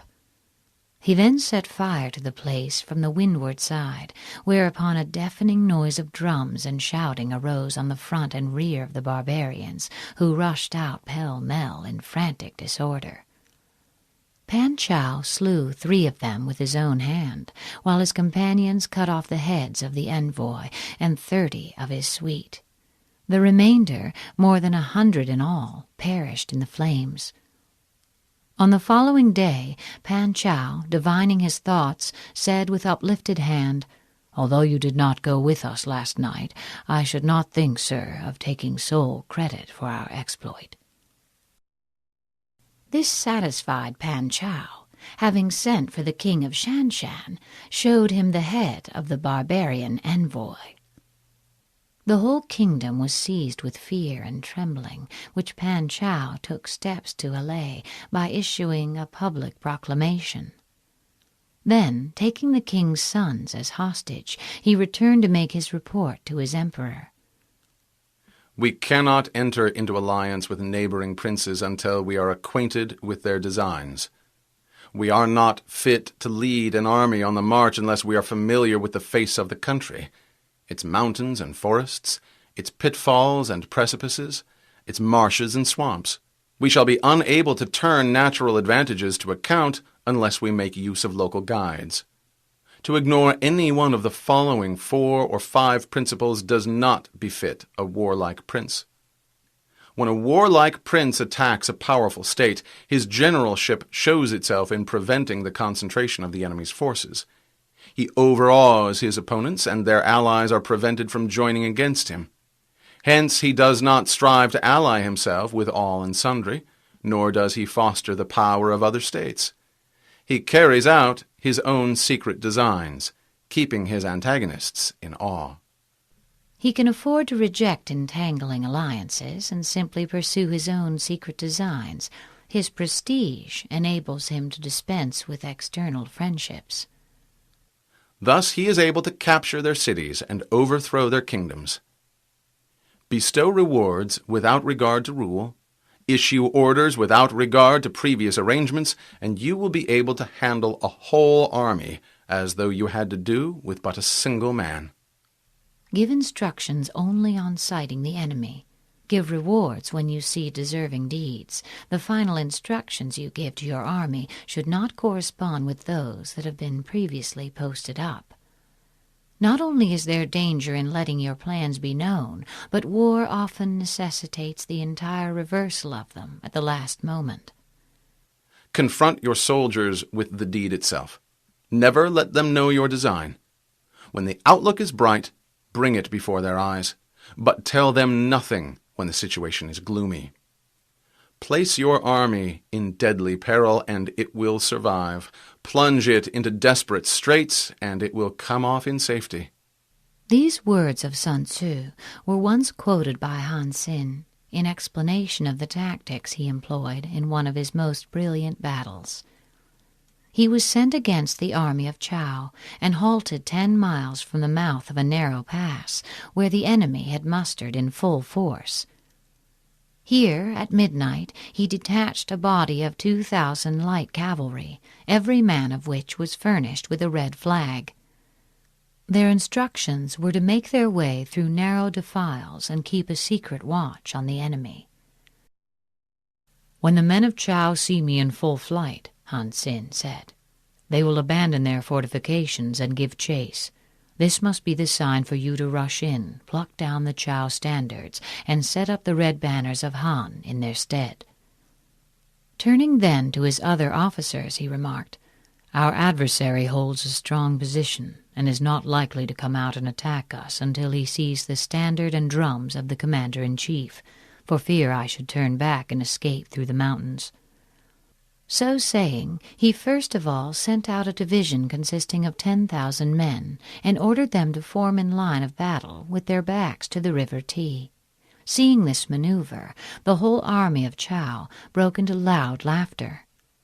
By this time it was broad daylight, and Han Xin, displaying the commander's flag, marched out of the pass with drums beating and was immediately engaged by the enemy.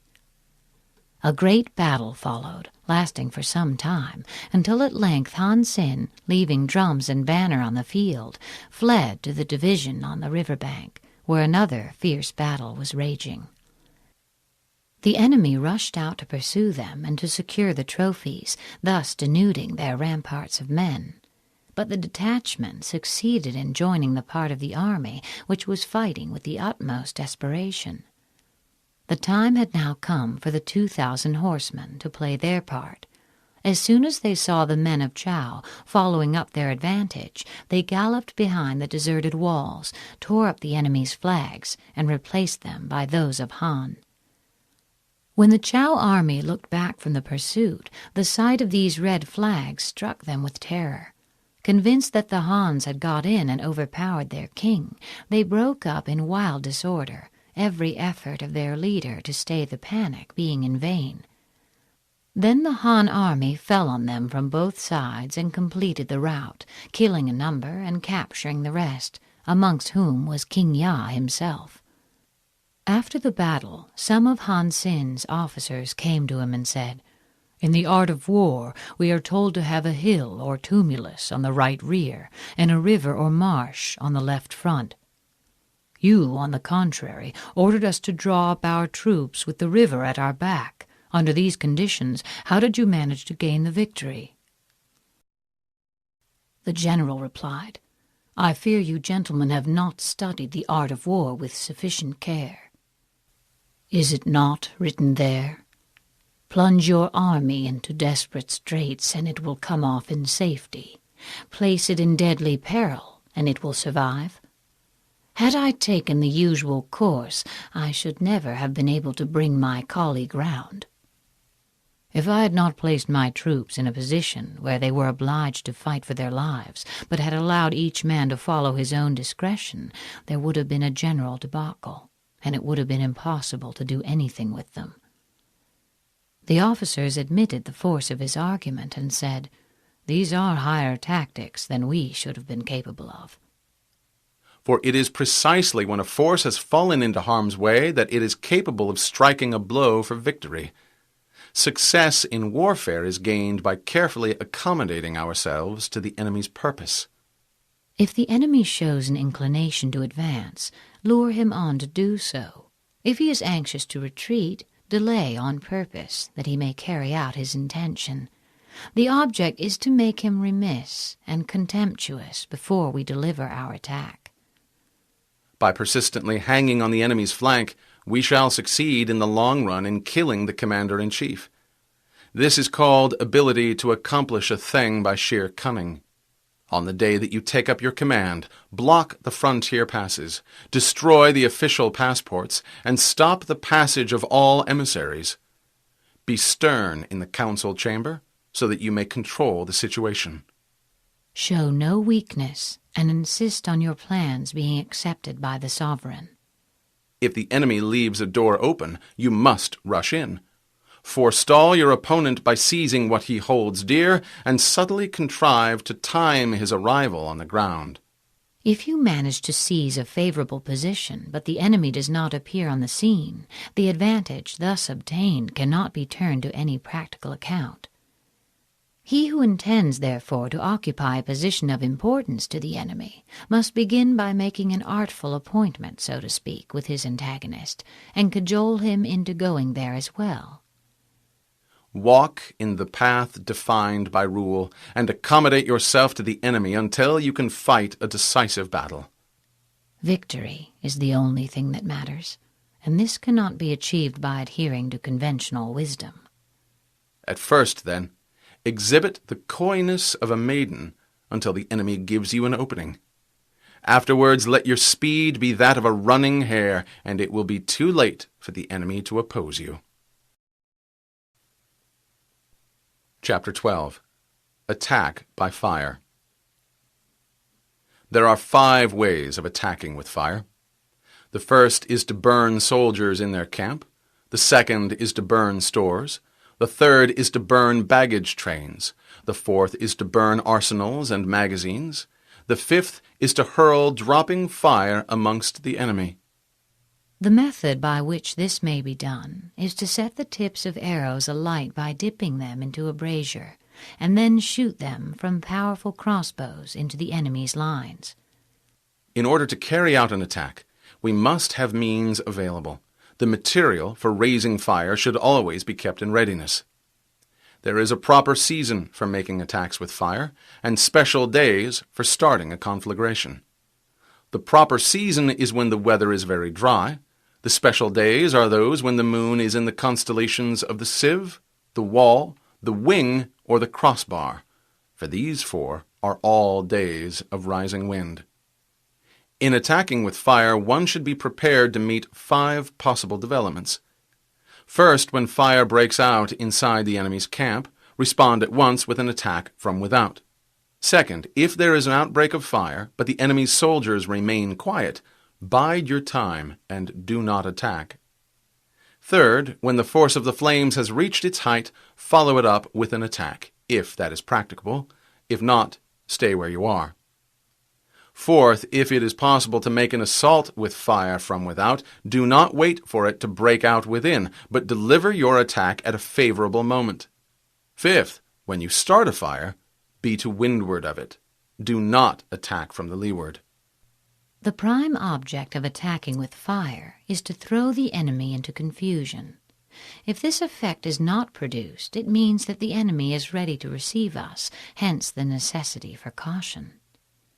If you see a possible way, advance, but if you find the difficulties too great, retire.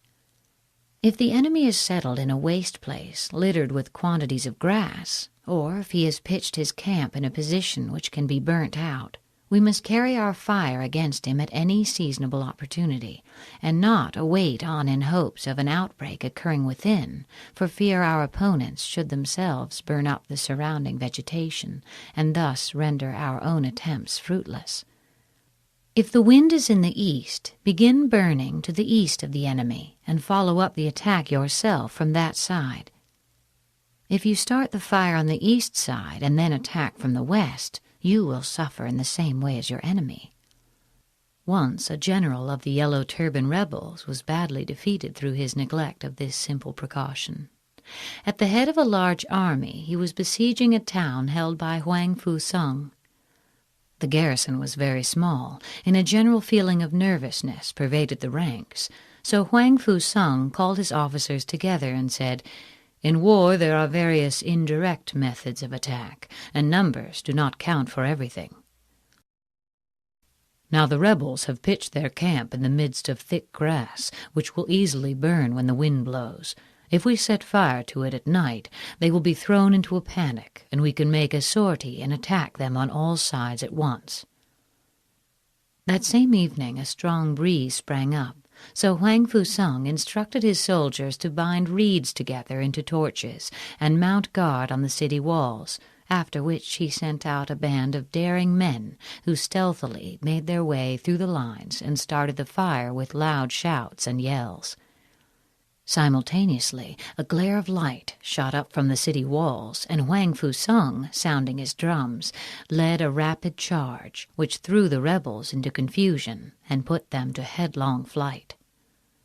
A wind that rises in the daytime lasts long, but a night breeze soon falls.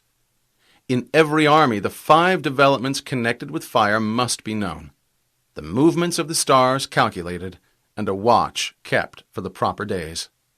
We must not only know how to assail our opponents with fire, but also be on our guard against similar attacks from them. Hence, those who use fire as an aid to the attack show intelligence. Those who use water as an aid to the attack gain an accession of strength. By means of water, an enemy may be intercepted, but not robbed of all his belongings. Unhappy is the fate of one who tries to win his battles and succeed in his attacks without cultivating the spirit of enterprise, for the result is waste of time and general stagnation. Those who want to make sure of succeeding in their battles and assaults must seize the favorable moments when they come, and not shrink on occasion from heroic measures. That is to say, they must resort to such means of attack as fire, water, and the like. What they must not do, and what will prove fatal, is to sit still and simply hold to the advantages they have got. Hence the saying, "The enlightened ruler lays his plans well ahead. The good general cultivates his resources." Move not unless you see an advantage. Use not your troops unless there is something to be gained. Fight not unless the position is critical. No ruler should put troops into the field merely to gratify his own ego, and no general should fight a battle simply out of spite. If it is to your advantage, make a forward move. If not, stay where you are. Anger may in time change to gladness. Vexation may be succeeded by content. But a kingdom that has once been destroyed can never come again into being, nor can the dead ever be brought back to life. Hence the enlightened ruler is heedful, and the good general full of caution. This is the way to keep a country at peace and an army intact. Chapter 13. Use of Spies. You know that raising a host of 100,000 men and marching them great distances entails heavy loss on the people and a drain on the resources of the state. The daily expenditure will amount to 1,000 ounces of silver. There will be commotion at home and abroad, and men will drop down exhausted on the highways. As many as 700,000 families will be impeded in their labor. Hostile armies may face each other for years, striving for the victory which is decided in a single day. This being so, to remain in ignorance of the enemy's condition simply because one grudges the outlay of 100 ounces of silver in honors and rewards is the height of inhumanity. One who acts thus is no leader of men, no present help to his sovereign, no master of victory. Thus, what enables the wise sovereign and the good general to strike and conquer and achieve things beyond the reach of ordinary men is foreknowledge. Now this foreknowledge cannot be elicited from spirits. It cannot be obtained inductively from experience, nor by any deductive calculation. Knowledge of the enemy's dispositions can only be obtained from other men. Hence the use of spies, of whom there are 5 classes: local spies, inward spies, converted spies, doomed spies, and surviving spies. When these 5 kinds of spy are all at work, none can discover the secret system. This is called divine manipulation of the threads. It is the sovereign's most precious faculty. Having local spies means employing the services of the inhabitants of a district. In the enemy's country, win people over by kind treatment and use them as spies. Having inward spies is making use of officials of the enemy. Worthy men who have been degraded from office, criminals who have undergone punishment, also favorite concubines who are greedy for gold, men who are aggrieved at being in subordinate positions, or who have been passed over in the distribution of posts, others who are anxious that their side should be defeated in order that they may have a chance of displaying their ability and talents, fickle turncoats who always want to have a foot in each boat. Officials of these several kinds should be secretly approached and bound to one's interests by means of rich presents. In this way, you will be able to find out the state of affairs in the enemy's country, ascertain the plans that are being formed against you, and moreover disturb the harmony and create a breach between the sovereign and his ministers. The necessity for extreme caution, however, in dealing with inward spies appears from a historical story of a General Lo Shang who besieged a city held by the rebel Li Xiong. After each side had experienced a number of victories and defeats, Li Xiong had recourse to the services of a spy. He began the ruse by having the unfortunate man whipped until the blood came, and then sent him off to Lo Shang, whom he was to delude by offering to cooperate with him from inside the city, and to give a fire signal at the right moment for making a general assault. Lo Shang, confiding in these promises and reassured by the man's harsh treatment at the hands of Li Xiong, marched out all his best troops with orders to attack at the spy's bidding. Meanwhile, Li Xiong's general had prepared an ambush on their line of march, and the spy, having reared long scaling ladders against the city walls, now lighted the beacon fire. Lo Shang's men raced up on seeing the signal and began climbing the ladders as fast as they could, while others were drawn up by ropes lowered from above. More than 100 of Lo Shang's soldiers entered the city in this way, every one of whom was forthwith beheaded. Li Xiong then charged with all his forces both inside and outside the city, and routed the enemy completely.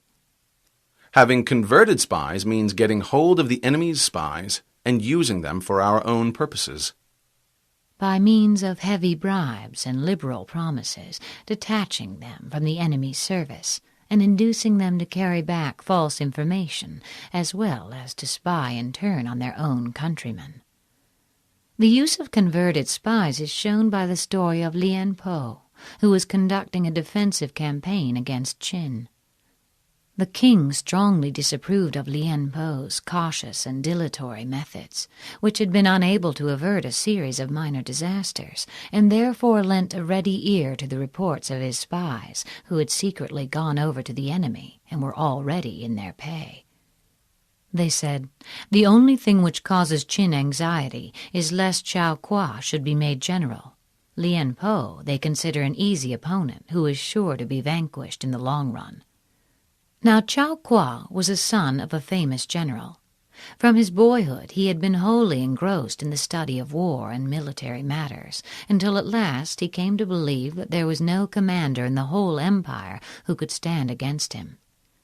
His father was much disquieted by this overweening conceit and the flippancy with which he spoke of such a serious thing as war, and solemnly declared that if ever Chao Kuo was appointed general, he would bring ruin on any armies under his command.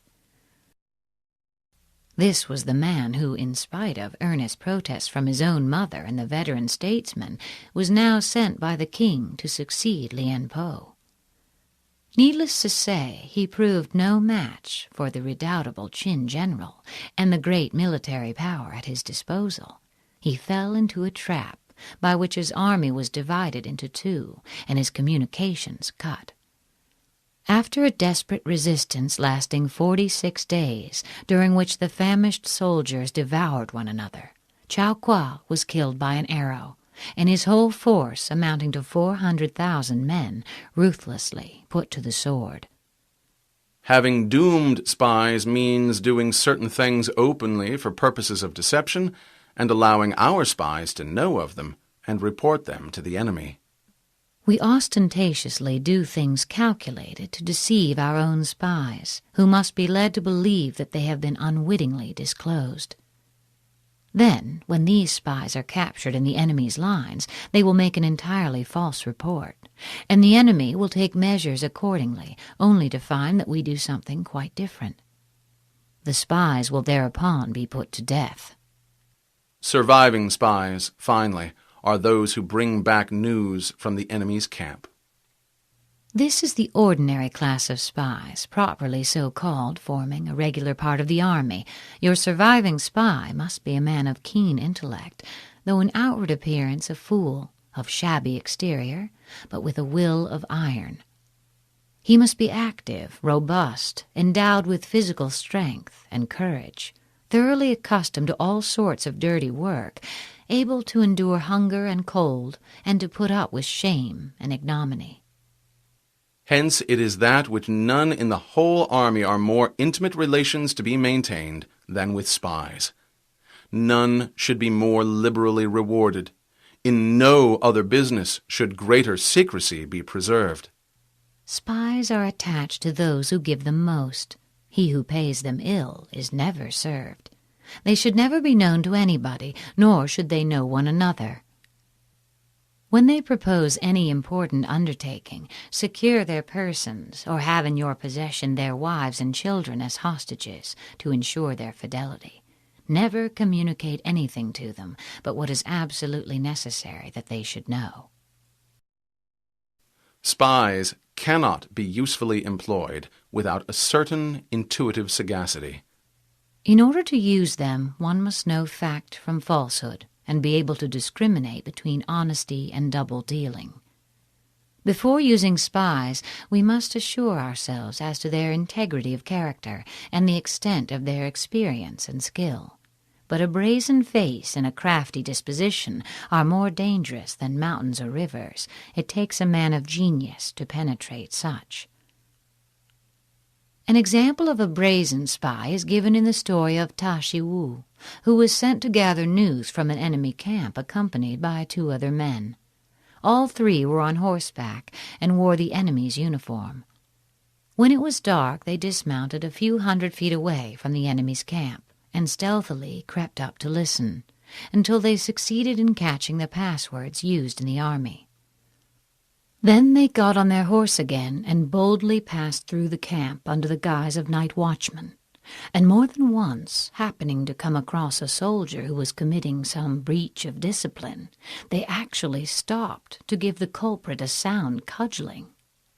Thus they managed to return with the fullest possible information about the enemy's dispositions, and received warm commendation from the emperor, who, in consequence of their report, was able to inflict a severe defeat on his adversary. Spies cannot be properly managed without benevolence and straightforwardness. Without subtle ingenuity of mind, one cannot make certain of the truth of their reports. When you have attracted them by substantial offers, you must treat them with absolute sincerity. Then they will work for you with all their might. But be on your guard against the possibility of spies going over to the service of the enemy. Be subtle. Be subtle and use your spies for every kind of business. But if a spy divulges a secret piece of news before the time is ripe, he must be put to death, together with the man to whom the secret was told. Whether the object be to crush an army, to storm a city, or to assassinate an individual, it is always necessary to begin by finding out the names of the attendants, the aides de camp, doorkeepers, and sentries of the general in command.